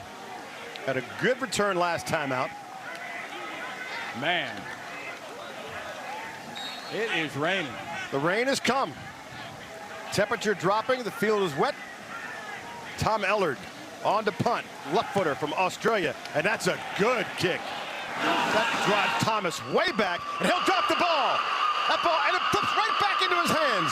Thomas, I don't think I've seen that. Still on his feet now, moving to the left side. Wow. No, you haven't seen that before. Thomas lost the ball in the rain and the slop, kicked back up into him, and it's Austin Peay ball. What? Another look. There was an old TV series called Fractured Flickers that had this funny piano music. That's what this thing needed. The balls are kicked in the air. He's cutting back. There's tackles missed. He's just going. Wow, are they lucky that wasn't a change of possession. College football, presented by Home Depot here on CBS Sports Network. Back at Bowling Green, where the rains have begun to fall, and those linemen, they actually you kind of love that slop, don't you? They don't mind the rain. No? They mind the way they're playing, but they don't mind the rain. Austin Peay, 1st and 10, deep in their own end, on the right side. That's the former Hilltopper with the carry. Josh Samuel. See, here's the leader right here, Rusty Stats, and really the key is for that guy. And the other offense, they've got to figure out a way. They got to sort of get their thing together, because right now they're getting stuffed into the backfield. They're getting penetrated. They're getting pressure on the quarterback. It's very solvable. It's not a hard thing to figure out. 1st and 10. DeLillo throws the wet ball to the left side, and the catch made. So, you know, as it keeps raining, and of course I say that as immediately starts lightening up. The field's going to be wet for a while, so the ball's going to be wet for a while. And especially when you're dealing with the shotgun, remember, you don't always have the luxury of grabbing the laces. You're throwing football a lot, and a wet ball gets away from you. It goes high or it goes low. Cam Thomas on the catch. Samuel left side, breaking tackles. Well, he is running with some kind of umph here against his former squad.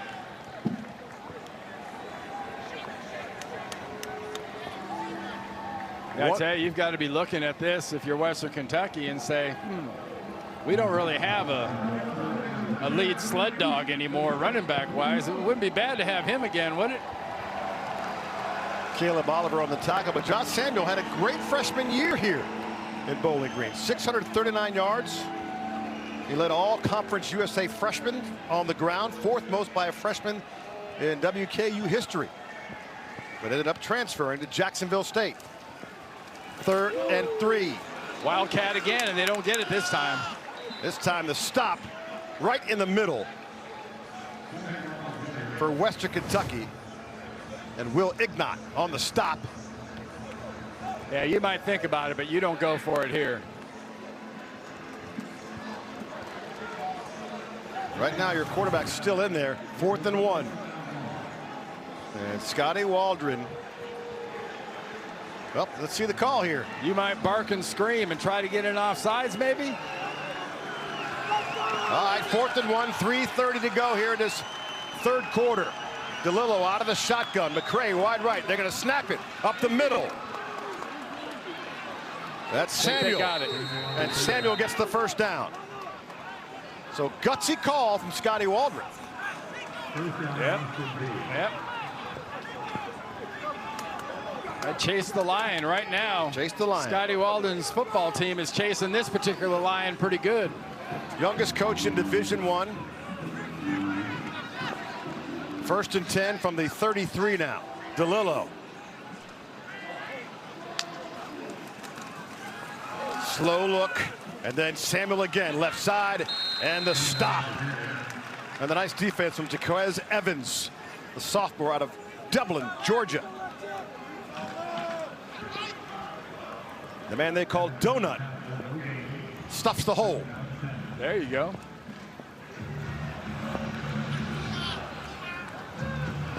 Some would argue that it's not a donut when there's no hole. Is that a knish then, or? I don't know. Let's not talk food right now. Well, I know one thing. Let's talk wide receivers. And Dre McCray, the one who's on the bottom of the screen right here, he's the guy. And that's how they're going to beat this team, with big plays and steady runs. Samuel, flag on the play. Holding. A little inside hold. There's Samuel with the carry. Holding. Number 71. Offense. 10-yard penalty. Repeat. 2nd down. Harrison Wilkes called for the infraction. The sophomore out of Germantown, Tennessee. Right in the middle. Here's Harrison Wilkes right here.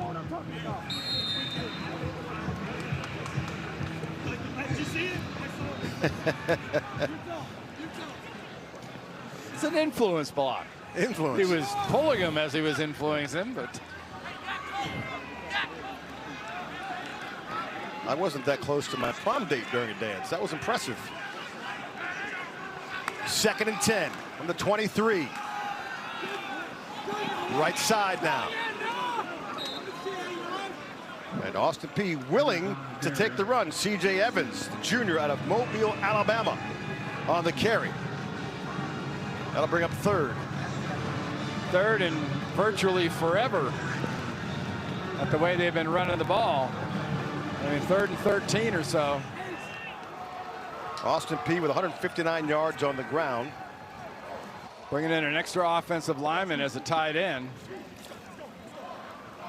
The rain lightening up just a tad here on 3rd and 13. Just over a minute to go in the 3rd quarter. Mike DeLillo out of the gun.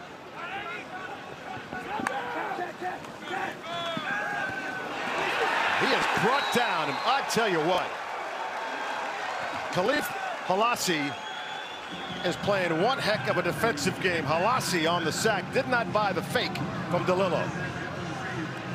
Well, I was talking about the formation with the tight end. Here comes Halassi. He comes in from that safety spot and just goes screaming in there for that sack. Good timing. Talks about Summers, the defensive coordinator, loves to be aggressive. There's perfect timing with an aggressive defensive move. Matt Rigney will punt. Always iffy here, according to the coaching staff, the punt return. And there's a catch and down. Trey Goodman down where he caught it. It's a 1-point game. Western Kentucky with possession when we come back. There's the quarterback, Austin Reed of Western Kentucky, and welcome back here to Bowling Green, Kentucky. Reed described as a gunslinger, gutsy. Guy's got it, you know, plays with a lot of confidence, got a huge arm. He's going to need to show all that right here. 1st and 10 for the 29, right side. Got room, nice throw in the wet, and the completion. Wet ball thrown from the left side, left hash mark, all the way across the field, 8-9 yards down the field on a rope. That's a good arm right there.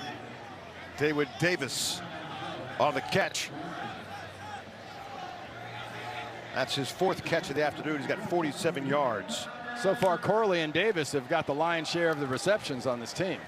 Final play of the 3rd quarter, and the Kyle Robichaux with the move up to the right side. It'll be 2nd down for Western Kentucky as the 3rd quarter is in the books. Austin Peay right now on the road, and they are road dogs here at Western Kentucky. More coming, 4th quarter, right after this.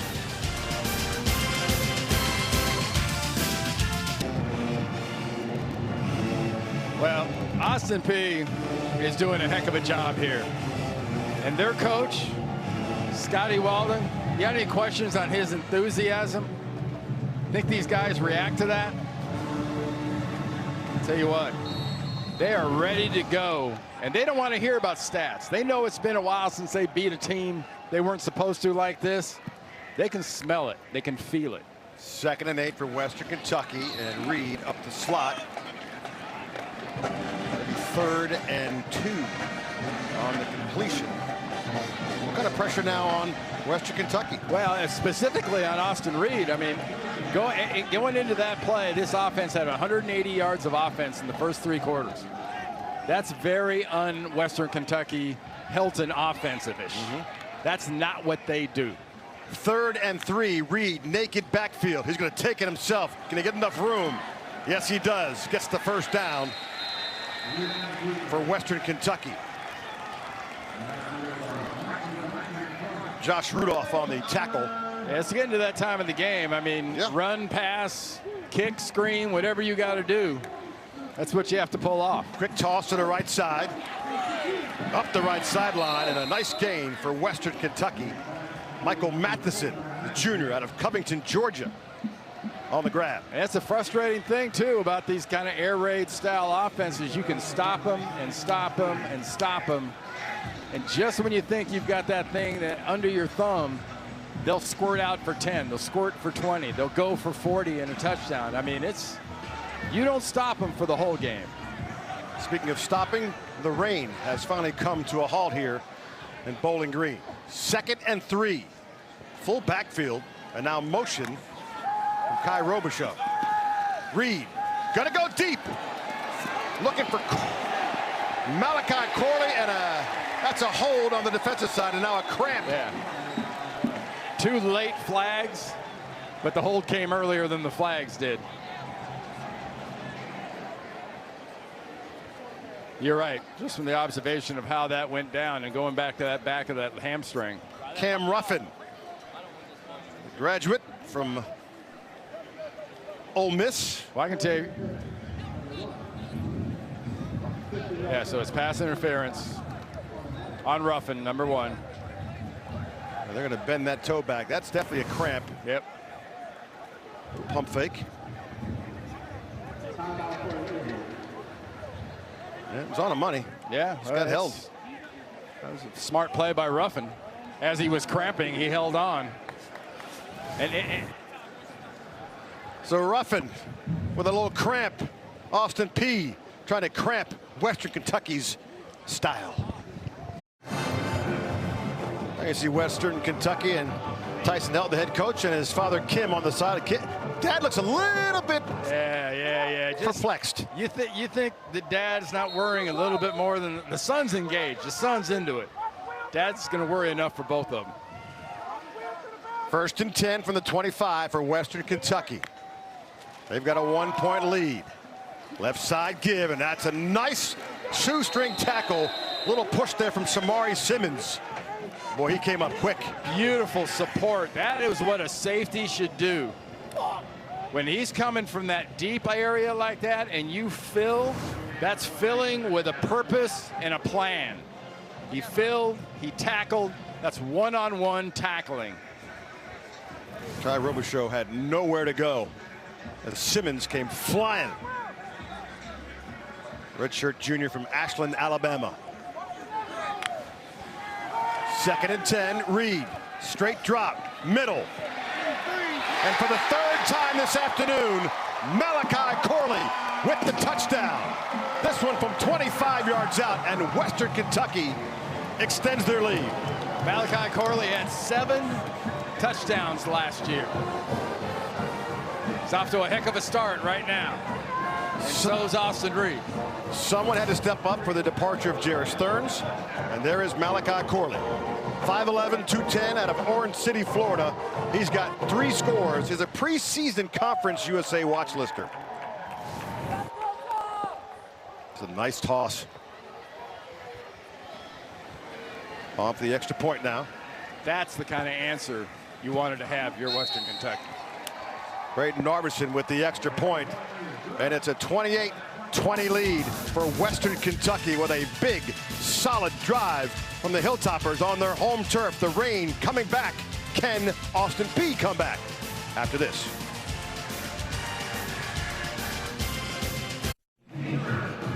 Western Kentucky with a 28-20 lead here in this 4th quarter of play. One more look, Randy. Yeah, I mentioned that offensive line kind of getting their stuff together. Well, how about this group and what it does? They call it a pocket for a reason, because when it's done the right way, that's exactly what it looks like. It looks like right where Chick puts his pocket square. Perfect pocket, perfect pass, resulting in a touchdown. And Malachi Corley's 3rd touchdown of the afternoon. Touchback for Austin Peay. They get the ball with 12:56 to go here in the ball game. And so Mike DeLillo will research and restart this offense. Take a look now at our pound-for-pound strongest play, brought to you by Rogue Fitness, and that is Dre McCray. I mean, look, he ain't the biggest guy. He ain't the fastest guy. But he gets it done. But for the Governors, he's the best guy. 5'9", 177. Those are the numbers on Dre McCray. but he's been kind of held in check. 4 catches, 59 yards, and the 1 touchdown. They have been doubling him predominantly since that early good start. 1st and 10 for Austin Peay. Flag on the play as they move the left side, a little shoestring tackle. Or else C.J. Evans might be gone. We've got more cramping going on. Yeah. Another Austin Peay lineman now down on the field. And one of the Austin Peay linemen, too, lost his helmet. So that's to be allowed for. So Harrison Wilkes back on the turf, 2nd time today. Isaac Wright was the one that lost his helmet, I believe, 76 or 56. 1st and 5. Hands to the face. Number 97. Defense. 50-yard penalties enforced from the end of the run. Automatic 1st down. And sometimes the officials answer the question. That's how Mr. Wright's helmet got removed. So Darius Shipp gets called for the hands to the face, and that's a big one. Yeah, when they stick their hands in your face mask and try to tear out your nostrils, you can let them have the helmet. It's on the left side right there. So 1st and 10 from the 44 of Western Kentucky. They got a couple on the ground for Austin Peay. Harrison Wilkes checks out of the game with the cramping. Kobe Nash, redshirt freshman from Madison, Alabama, will step in at the left guard spot. Yeah, nothing goes longer towards answering a long drive like that and a big touchdown play than a very efficient run-based drive. 2nd and 8. DeLillo steps back out and throws one way out of bounds. That ball looks like it came out of his hands. Darius Shipp with the pressure for the Hilltoppers. Cheerleader made a nice grab, though. That was a perfect pass. Nobody in a uniform had any chance of catching that. So 3rd and 8 from the 42. DeLillo from Pembroke Pines, Florida. Played at Middle Tennessee State the last couple of years. His first game for the Governors. He came in and told the coaching staff, just give me a chance. I'll win the job. Oh, he has. Snap. Loose ball. Fumble. DeLillo. And it'll be West Kentucky ball. Western Kentucky on the recovery. And they've got their possession with 12:05 to go. That's an error by DeLillo as Davion Williams gets the recovery. Well, Summers, the defensive coordinator, loves to attack. And when you get the combination of a mistake, a bad snap, you should just eat it. Put your favorite condiment on that football and eat it. Just, you're better off not trying to make a play. DeLillo was trying to do something. That play was dead once the snap was bad. All right, we're coming back. College football on CBS Sports Network, presented by the Home Depot. College football on CBS Sports Network is sponsored by Ryan, a leader in global tax services and software solutions. By Verizon, the network America relies on. And by Apartments.com, the place to find a place. And we're back now, 1st and 10, 12:05 to go. Austin Reed steps up and just gets rid of it just in time.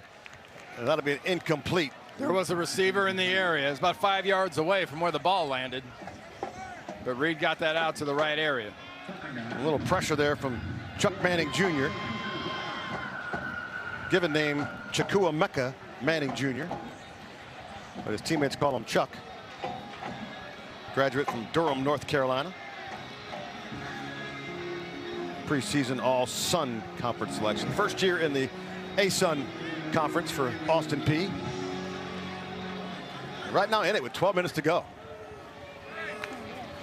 2nd and 10, Reed. The give up the middle. That'll be Yeah, 4-yard gain for Chakari Moses, the redshirt junior out of Palm Beach, Florida. And quickly they go back to the line of scrimmage. Rain on and off here. 3rd and 7. Reed, straight drop. Looking deep. What a catch and a touchdown. David Davis. Boy, kept his composure with that ball in the air. And it's a score for the Hilltoppers. When you're throwing the ball down the field, adjusting to the ball is often just the key. The winner is the one who adjusts the best. Davis was the only one that really adjusted on that particular play. Ball was thrown in a pretty decent spot over the right shoulder, but Davis was able to slow down and kind of end up in a half bump as he slowed down and caught that thing. Devin Smith, the DB, was just in no man's land trying to get his bearings. Davis had his. Extra point is good. And Western Kentucky now with a 35-20 lead over Austin Peay with 11:34 to go. Not long ago, it was 21-20. Well, Austin Reed, this passing game, effective defense, smart special teams, bingo, 15-point lead.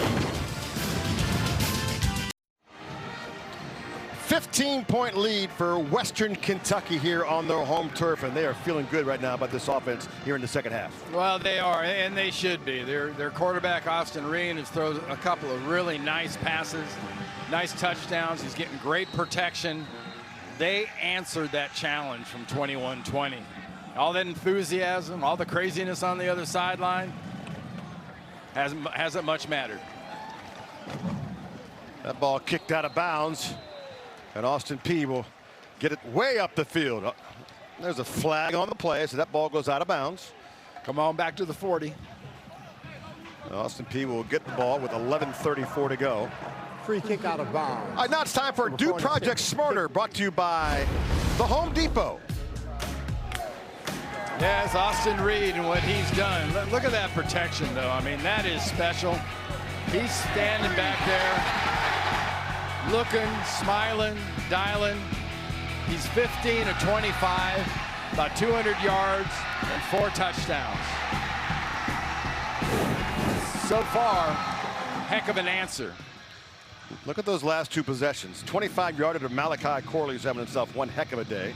And then 48 yards to Dawood Davis. Yeah, 14 points in 2 minutes and 51 seconds. That's pretty good.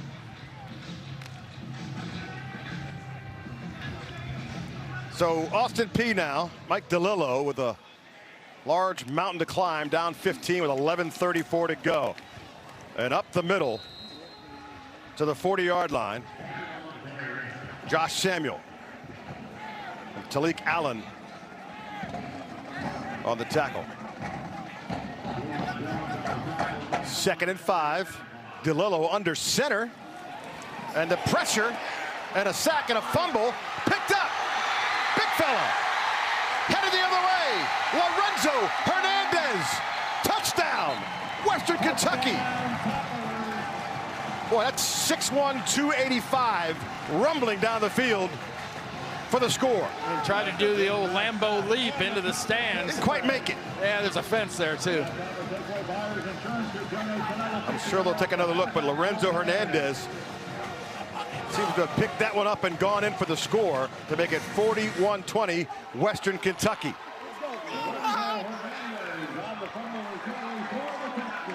Well, it's a scoring play like that. It will be reviewed.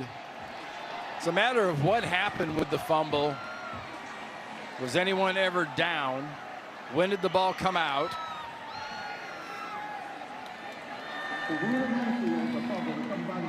Stop. The previous play is under review. So our replay official, Steve Barth, will take a look at it. And right now, Lorenzo Hernandez is the toast of the town. It's very rare that a big fella gets a chance to rumble in. You want to tell him what a touchdown?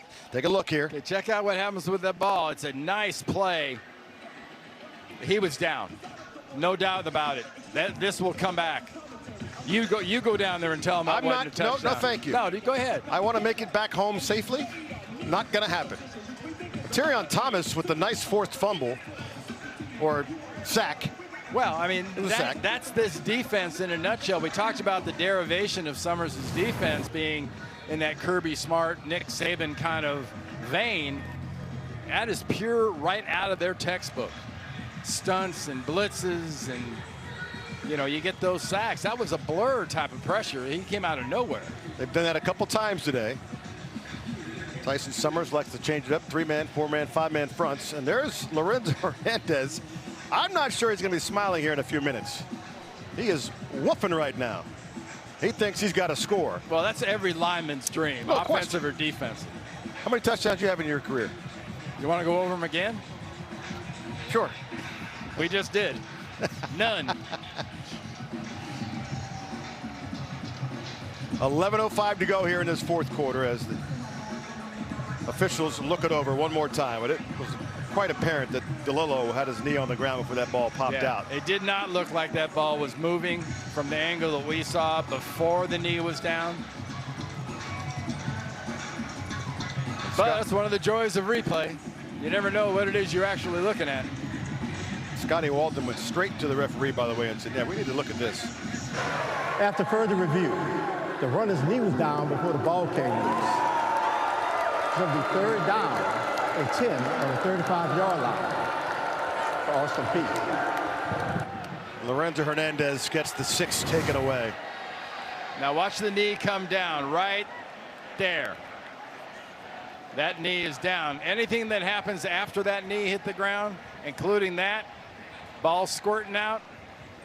Oh, Lorenzo. I can't believe it, he says. Now he's going to, off that celebrate, he's going to rest up and come back on the field.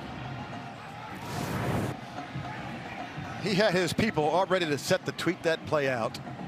For those brief couple of minutes, he was going to be in the scoring summary. Delete the tweet. Delete the tweet. Nah, that thing's still going out. If that's me, that thing's still going out. 3rd and 10 now for DeLillo. Up against it. Be careful with the ball here if you're Austin Peay. Out of the shotgun. Right side in the slot. That's a gain of 4. That'll be 4th and 6 for Austin Peay. Yeah, it's a gain of 4, but it was a really nice defensive play filling up there like that. Trey Goodman on the catch. Just a beautiful job. If you're going to make a tackle like that, make a sure, really good tackle. B.J. Wagner on the stop for Western Kentucky. It'll be 4th down. And Matt Rigney on to punt for Austin Peay as the rain returns yet again. This one away. And a fair catch called for Western Kentucky. They'll start from their own 27. Coming up next, our coverage of college football continues with a battle between the Idaho State Bengals and the UNLV Rebels, followed by Charlotte taking on FAU at 7 o'clock Eastern. We wrap out west as Vanderbilt hits the road against Hawaii. Catch all the action right here on CBS Sports Network.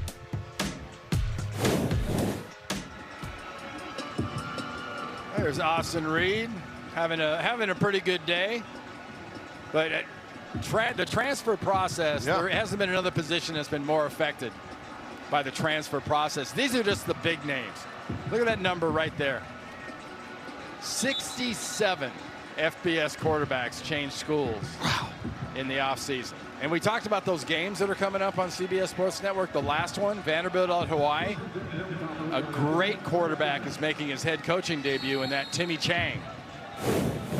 30 coaches, by the way. 30 coaches. 30 coaches, but 67 starting quarterbacks? Props to our graphics man, Andrew Suarez, for coming up with those nuggets. It's a lot of changeover in college football. But we're playing on a Saturday in August. Get used to it. It's just going to be more. Wait till all these teams start settling back into their positions. For Western Kentucky on a 2nd and 7 now. Austin Reed in the gun, and he's going to throw here. Up 15. He's got room, and he's got a man. Across the middle, and the catch. Down to the 40-yard line. Boy, he had a lot of room. Jalen Hall did a nice job crossing. And give Reed credit for picking him up late, but he had the protection to do it. Still throwing. Reed up top, left side. And picked off. That ball was late. And an interception for Austin Peay. Yeah, he had protection. He tried to squeeze it into an area where the safety was standing back there and just staring at him. Nice job. Really nice job of executing that, getting in front of the receiver and making that an interception. And so it'll be Austin Peay ball. Shamari Simmons, who's had a pretty good day defensively, with the pick. And the other thing besides transfers and NIL and whatnot has been realignment. You know, look at Sunbelt. After last year, you lost Marshall, Old Dominion, Southern Miss. How about the current members that are going to leave for the AAC in 2023? And then the members that are going to join in a couple more years. Wow.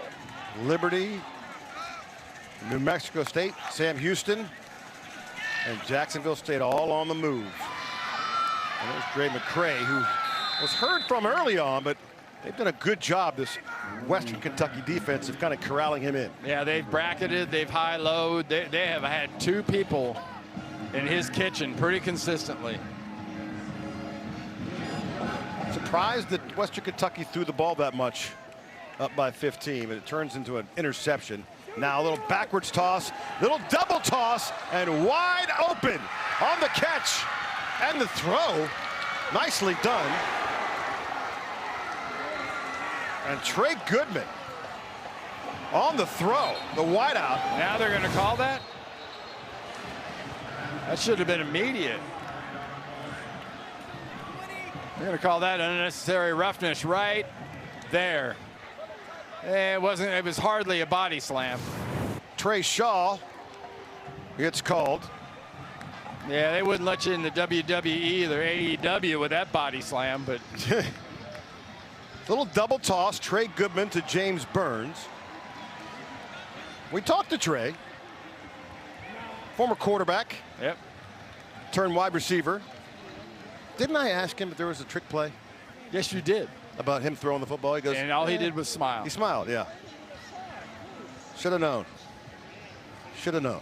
8:28 to go here. Still plenty of time. Well, again, on this body slam thing, it's just a safety issue. If it looks like it could be, they're going to call it. After the play, 1st to 5, number 7, defense.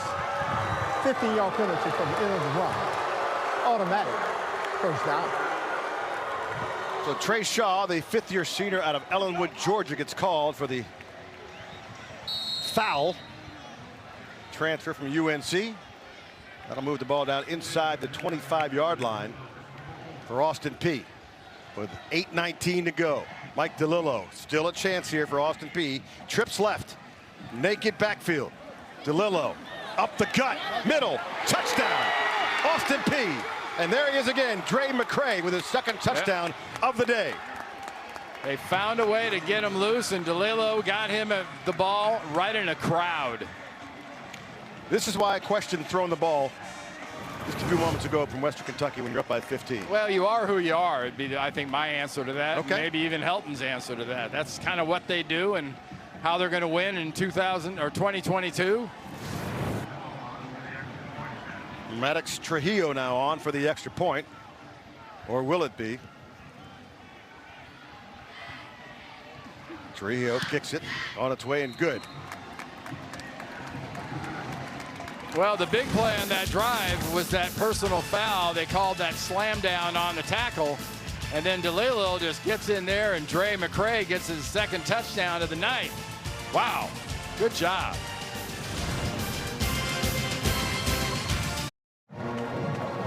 (35-27) Western Kentucky with the lead, but Austin Peay right back. Mike DeLillo to, oh, I tell you what, Mr. McCray, Dre McCray. He's got 6 catches, 90 yards, and 2 touchdowns. And they've done a good job for the most part, but he bit him right back. Well, you know, they found a situation where he wasn't like bracketed or high-load. and DeLillo found him. He was right in the middle of the field, right between defenders. It was a perfect pass. Austin Peay will kick. Jakari Moses back for Western Kentucky. It'll be a touchback. And Western Kentucky ball with 8:09 to go here in this ball game. And once again, the rain has subsided here at Bowling Green. Austin Peay has never won here at Western Kentucky. And look at the numbers from first half, second half for Austin Reed, who came out of the gate pretty strong, but the interception late might be costly. You never know. Yeah, I would think, personally, they may run it a tad bit more, but you know who they are is what you've seen, and I don't care how many times you do or do not throw it, bad passes get intercepted, and that was a bad pass. Late and underthrown. First down and the run, left side, up the middle, got some room, almost got the first down for Western Kentucky and Davion Irvin Poindexter. See, now if you're in this huddle, you've been in the huddle during the timeout, you've told everybody, look, we're going to run it some, or we're going to throw it some, but when we do throw it, once you catch it and you get down, stay in bounds. We don't need the clock stopping. We're going to go down, we're going to score a touchdown, we're going to put this thing away. Let's do it efficiently. 8 carries, 35 yards for Irvin Poindexter. He gets the carry again on the right side and gets the first down. Clock runs and the chains move here for Western Kentucky. Cam Ruffin on the stop for Austin Peay. And now that pace starts to slow down between plays. Yeah. You're not seeing a whole sense of urgency as far as the pace goes, where you're running one every 15 seconds. No. You're running one every 35 seconds. Out of the gun. Austin Reed going to milk the clock down too. 8 seconds on the game clock. Irvin Poindexter. A little pistol formation. 2 seconds. Just at 1 second. Little dish to the right. And look at the move outside. Tried to stay in bounds. But they'll say he moved out. Dawood Davis. Yep. Safe pass. Good pass. Let Davis go make a play. That's exactly what he did. First down, Western Kentucky. Now Simon, the big tight end, is in on the right side, lined up in the tight formation. Austin Reed on a 1st and 10 from the 45 of Austin Peay. Let that clock keep going. Last time it was down to 1. This time at 5, and Reed straight drop. He's going to go deep. Good defense. Looking deep, incomplete. Yeah. That was an okay pass, and that was really good defense by the Western Kentucky receiver. Demetrius Ford back there. That was in a position where that could have been an interception again, but used his body to physically block out and get in a position where the defender couldn't get at that ball. Intended for Jalen Hall, but Demetrius Ford comes up with a defensive effort there, the senior out of South Miami, Florida. 2nd and 10 as the rain comes back yet again here at Bowling Green. And they'll throw again. Reed, right side, got some room. Craig Burt on the reception, his first of the day. Devin Smith on the tackle. You know, see the old saying about leopard in spots? This is who they are. Now they go quick, at least for the setup. 1st and 10 from the 32. Oh, they're not going to snap this thing until it gets down lower. There's no reason to. They'd love to do it earlier. They'll take their time. 25 seconds on the game clock. Craig Burt on the reception, and they'll snap it at 23. Reed will slide underneath, will sidearm, and just gets away from Davion Irvin Poindexter, perhaps blocked on that sidearm throw. Didn't see the ball coming out of the slot. Yeah, a little sidearm with a little too much heat on it. Juice. I think it got in on him a little quicker than he thought. But that's this modern offense. That's running an air raid style. And we see it in the pros now so prevalently with Murray and Mahomes and whatnot. They throw off so many different platforms. That's what they mean by those platforms. You got to throw from a sidearm, 3/4, over the top. 2nd and 10. Austin Reed out of the gun. He'll throw again. Straight drop. That ball gets knocked around. Nice defensive effort. And now a flag thrown. The flag came late. We'll see what the call is. Reed tried to get that ball out, but his arm got hit, possibly going high on the quarterback here. Yeah, if it got around his head, it wouldn't be a good thing. And in today's game, getting down around the wheels is always discouraged too. Well, Kwame Sutton came around the backside and got his hands on Reed.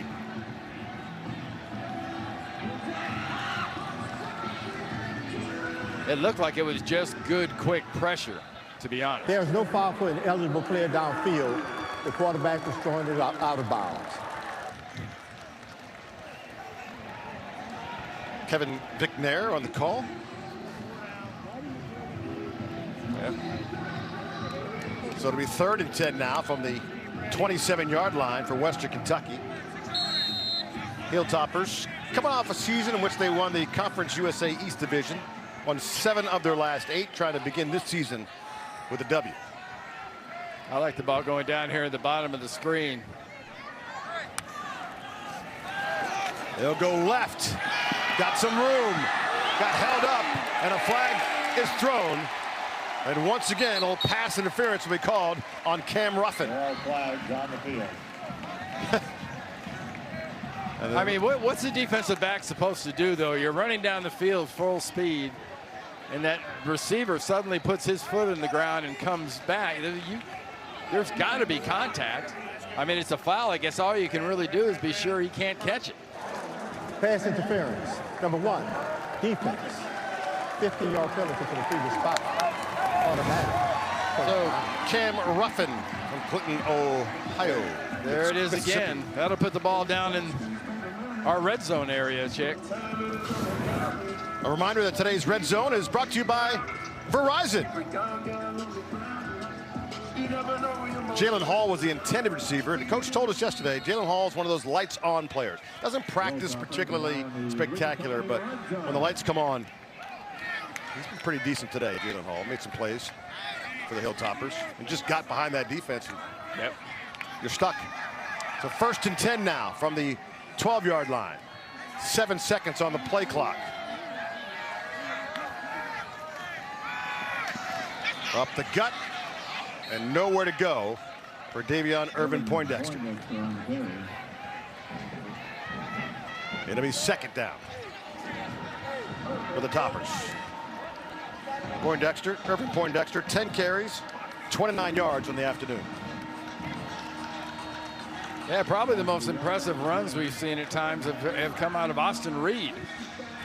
Earlier in the second half, he actually had some runs that kind of got his team fired up. Loss of 1, 4:52 left here in this ball game. Austin Reed out of the gun. Malachi Corley in the slot right. Paul underneath. Well, I tell you what, that's a heck of a throw from Austin Reed, going backwards and making that throw with some force. Well, don't limit it to backwards. How about backwards, sidearm, accurate? I mean, that's throwing off platform, to put it lightly. What does OC tell us? Ben Arbuckle yesterday said, I've seen a guy who can spin a ball, and he likened him to, and our eyes kind of lit up when he said, like a Patrick Mahomes. He said, in practice last week, he threw a 73-yard post on the dime. He looked at his coaching staff and said, seriously? Are you seeing what's happening here? Guy's got a wing. Yeah, the kid can throw, and he's going to get plenty of opportunities to do it. He's got to get the protection we've seen here in the last quarter or so. You do that consistently, that can be a deadly combination for anybody playing Western Kentucky.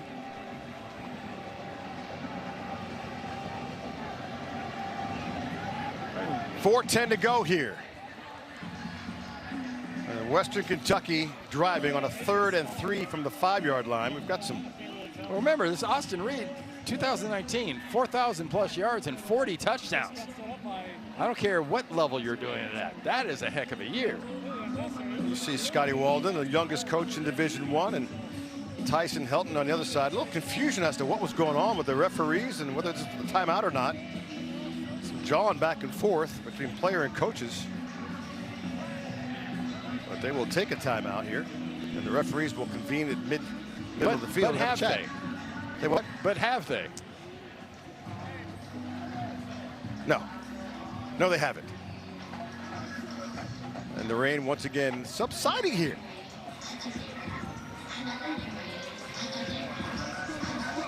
The college football here on August 27th has begun. Thank goodness. I was so excited. It was like Christmas morning this morning. I went to the workout room, was doing my kind of thing. Yeah.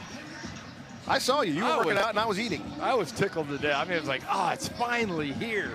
Football is here. The game clock and play clock did not start properly or reset properly after the previous play.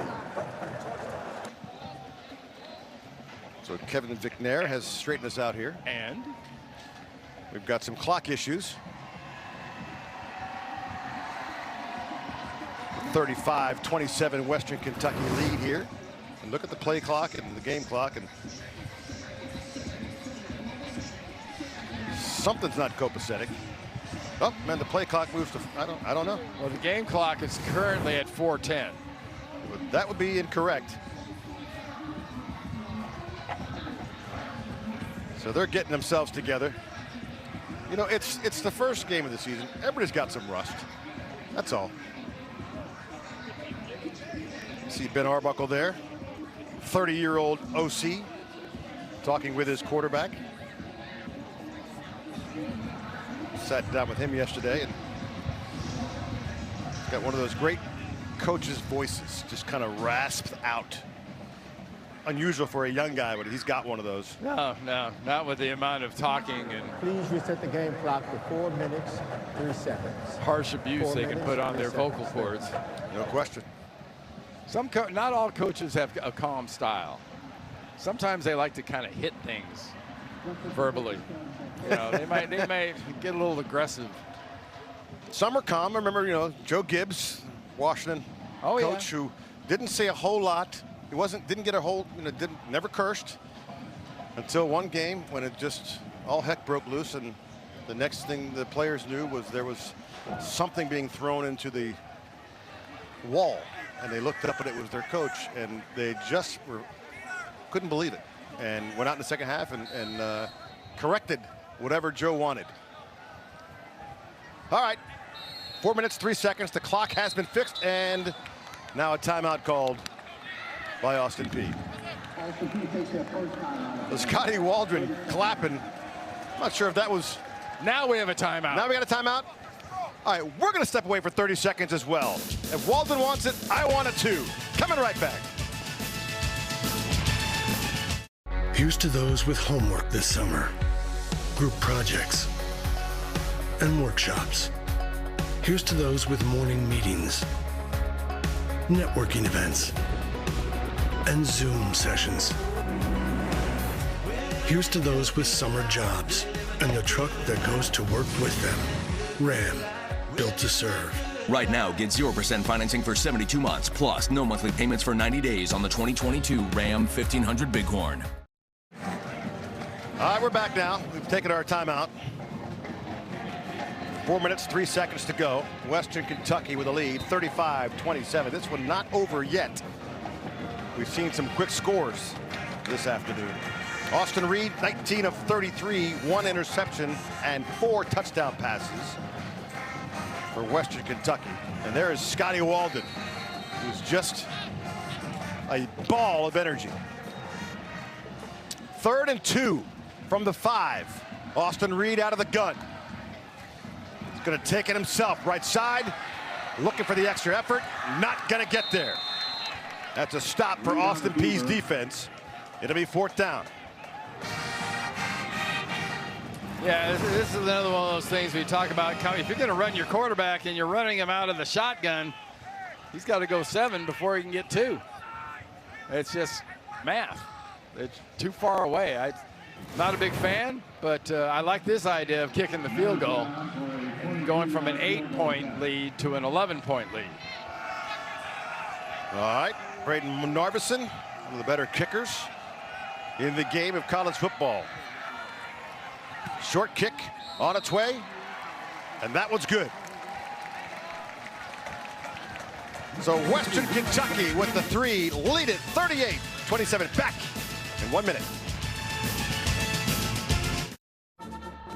The dawn of a new day means one thing to the Ryan team: another chance to win, to liberate businesses from the burden of being overtaxed.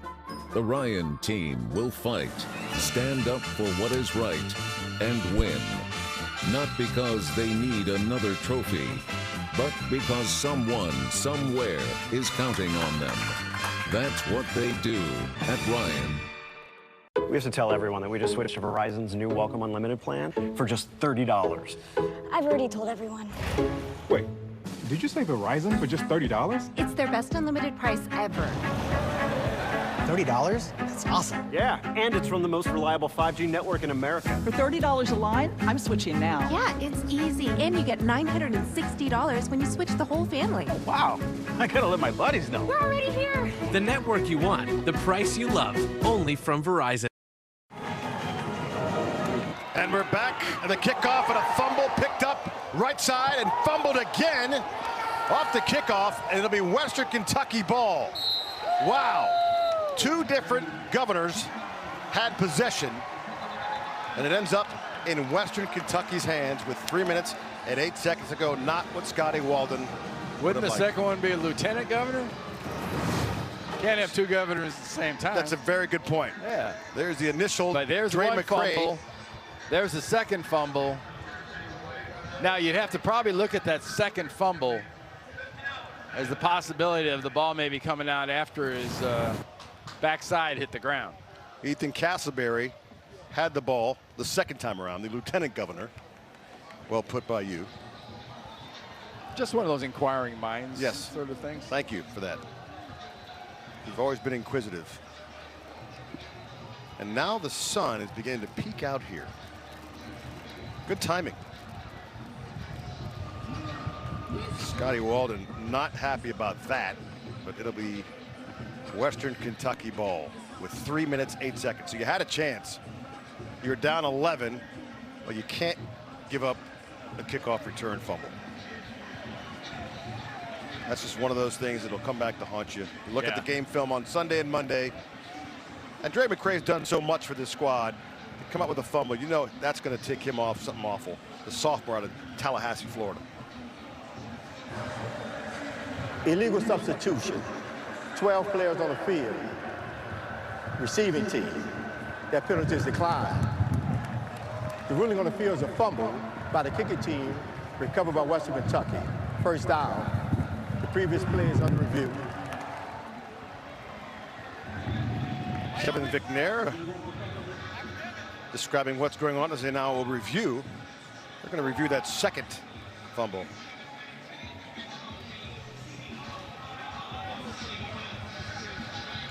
So they'll take a look, and Scotty Walden is now just. Oh yeah, he's incensed. He's out to the logo, the CUSA logo, grabbing that defense. But you know, and not in his defense, but sort of half explained.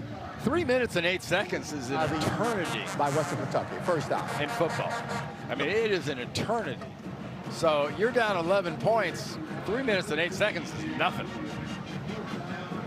But you've given up the football now and don't have possession. And that's the problem. And they know that on the other side just as well. So Right. they're going to pad. Well, Austin Reed, the quarterback for Western Kentucky, 9 of 33, 4 touchdowns and 1 interception. in his debut for the Hilltoppers. He came in, said, I want the job, and he took it.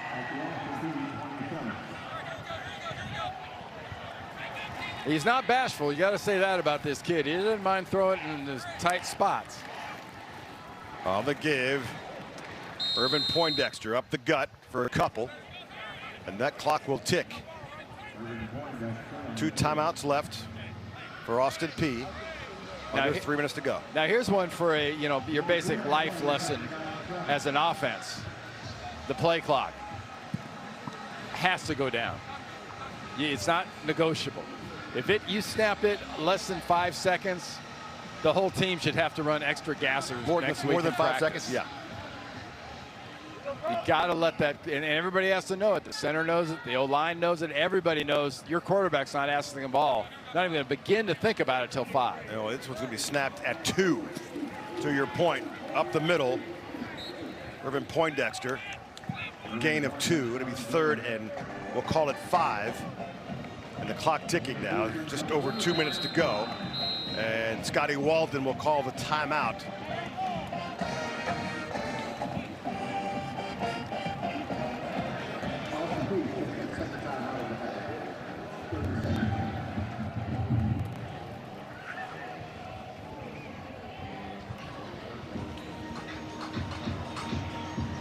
.211 left here. The Idaho State UNLV game is underway and now available streaming free on the CBS Sports app or at cbssports.com/CBSSN. We'll get you out there as soon as this one reaches double zeros.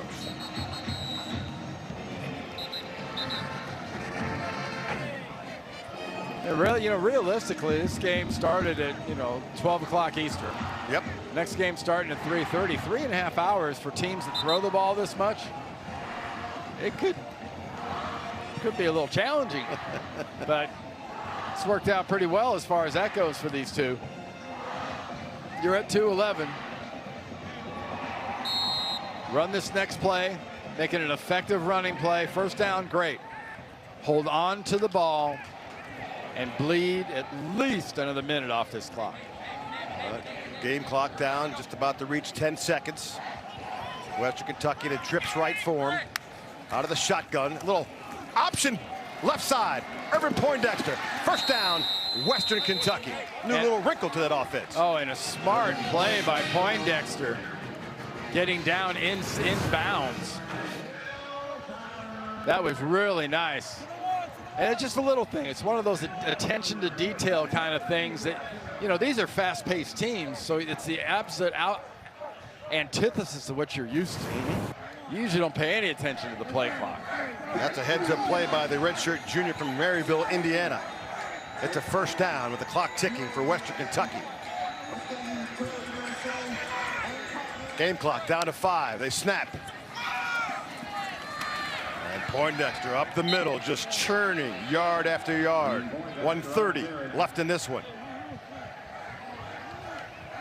Well, earlier in the third quarter, we talked about that offensive line led by Rusty Stats kind of taking control of this thing and deciding that they want to do what they want to do. And they have done that. They've protected the young quarterback or the new quarterback extremely well. And they might be threatening to develop a running game. Well, they kind of downplayed the running game to us in our conversation yesterday. I think he's playing a little bit of possum there. Well, it's not like it's a huge, it's 105 yards to this point. Irvin Poindexter up the right side. 45 seconds to go.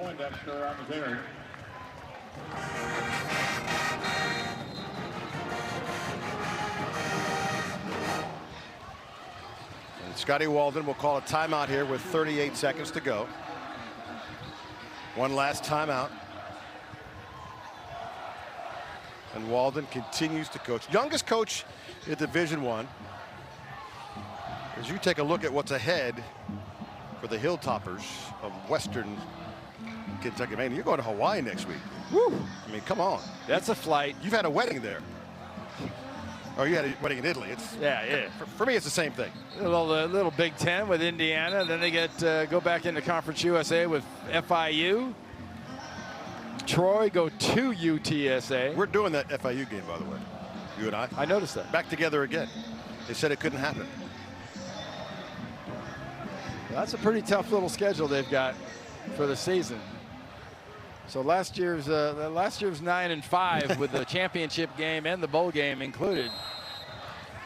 It's going to be a challenge for Helton and company, but this is going to be, by the end of the year, a pretty good football team.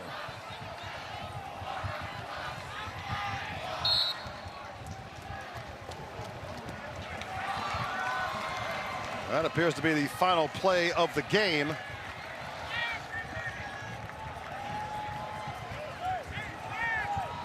I like that. You know, not every coach will do that. Not every coach will just kneel down. They'll run another play and try to score.